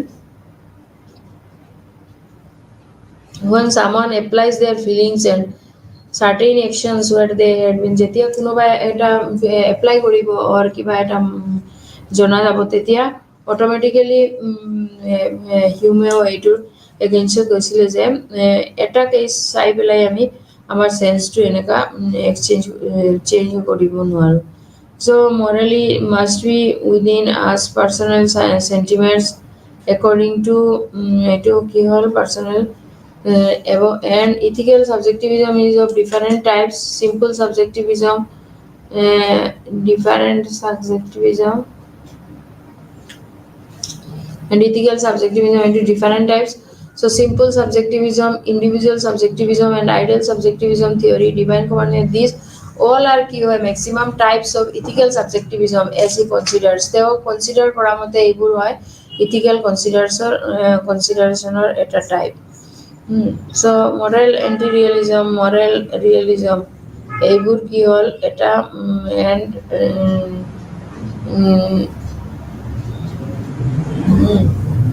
so moral realism or moral anti-realism এইবোৰ position holds that there is no objective values and independent in it.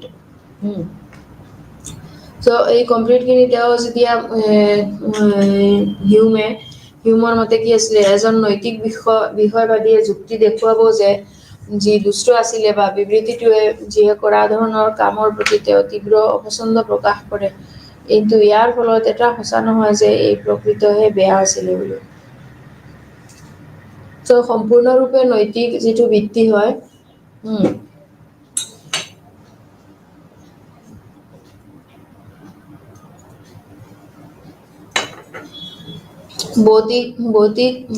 বৌদ্ধিক ভুল কৰা নাই, কিন্তু একে এটা বেলেগ মনোভাৱো আছে। চ' ইয়াত কোনো বস্তুনিষ্ঠ নৈতিক কৰ্তৃত্ব নাই। নৈতিক বিবৃতিবোৰ হৈছে নিৰ্দিষ্ট বিষয়ৰ বক্তাৰ এটা মনোভাৱৰ বিষয়ে বাস্তৱিক বিবৃতি। চ' এইটোৰ ওপৰত আমি হিউমে যিটো মৰেলিটি দিছিলে তেওঁৰ ইমৰেল এক্ট, বা আমি তাতে কোনো একো ৰাইট অৰ ৰং এইবোৰ situation, but when you consider any of the objects and involved in it, only when you turn into a reflection, তেতিয়াহে আমি এইটো দেখা পাওঁ, চেণ্টিমেণ্টটো দেখা পাব পাৰোঁ। চ' আমি এতিয়া অট'মেটিকেলি এইটো বস্তু সত্য নে মিথ্যা এইটো ৰংটো আমি পাব নোৱাৰোঁ। আৰু যিটো বস্তু হয় আমি ৰিজনৰ লগত, আৱাৰ ৰিজন টল্ড আছ only facts about what happened. যেতিয়া এইটোৰ লগত তেওঁ মিলাই দিছিলে যে ৰিজনৰ লগত যেতিয়া হ'ব তেতিয়াহে আমি এইটো ওলাই দিব, কজটো ওলাই দিব পাৰিম। চ' ইয়াতে আমাৰ ডেভিড হিউমৰ ইথিকেল ছাবজেক্টিভিজমৰ অলপ ভিউ, আৰু তাৰপিছত different types of ethical subjectivism, এইখিনি আমি নেক্সট ক্লাছত আলোচনা কৰিম। ডিফাৰেণ্ট টাইপছ অফ ইথিকেল ছাবজেক্টিভিজমত কি কি আছে, চিম্পল ছাবজেক্টিভিজম, তাৰপিছত ইণ্ডিভিজুৱেল ছাবজেক্টিভিজম, তাৰপিছত আইডিয়েল অবজাৰ্ভাৰ থিয়ৰী আৰু ডিভাইন কমাণ্ড থিয়ৰী, এইখিনিও আছে ডেভিড হিউমৰ ছাবজেক্টিভিজমত, য'ত কিছুমান আমি already ideal observer theory and divine command থিয়ৰীৰ এইখিনি আমি অলৰেডি অলপ আলোচনা কৰিছোঁ অলৰেডি, যিটো ঈশ্বৰ কমাণ্ড থিয়ৰীটো ঈশ্বৰৰ লগতে ৰিলেটেড, আৰু আইডিয়েল অবজাৰ্ভাৰ থিয়ৰীটো মেক্সিমাম কি হয়, যিটো জাজমেণ্টৰ ওপৰতে ভিত্তি এণ্ড এইটোৰ মৰেল ফেক্টছ বা আৰ্বিটাৰী এইখিনি গোটেই ইউনিভাৰ্চেলিষ্ট সকলৰ মতে এইখিনি ইয়াতে এক্সপ্লেইন কৰা হৈছে চ' গোটেইখিনি এই দুটা পইণ্টছ এই চাৰিটা পইণ্টছ আমি নেক্সট ক্লাছত আলোচনা কৰিম আৰু ইয়াত এইটো এটা ফেক্ট হয় যিটো চাম পিপুলছ আৰ এই চাৰিটা যিটো different types of ethical subjectivism এইখিনি আমি নেক্সট ক্লাছত আলোচনা কৰিম থেংক ইউ নমস্কাৰ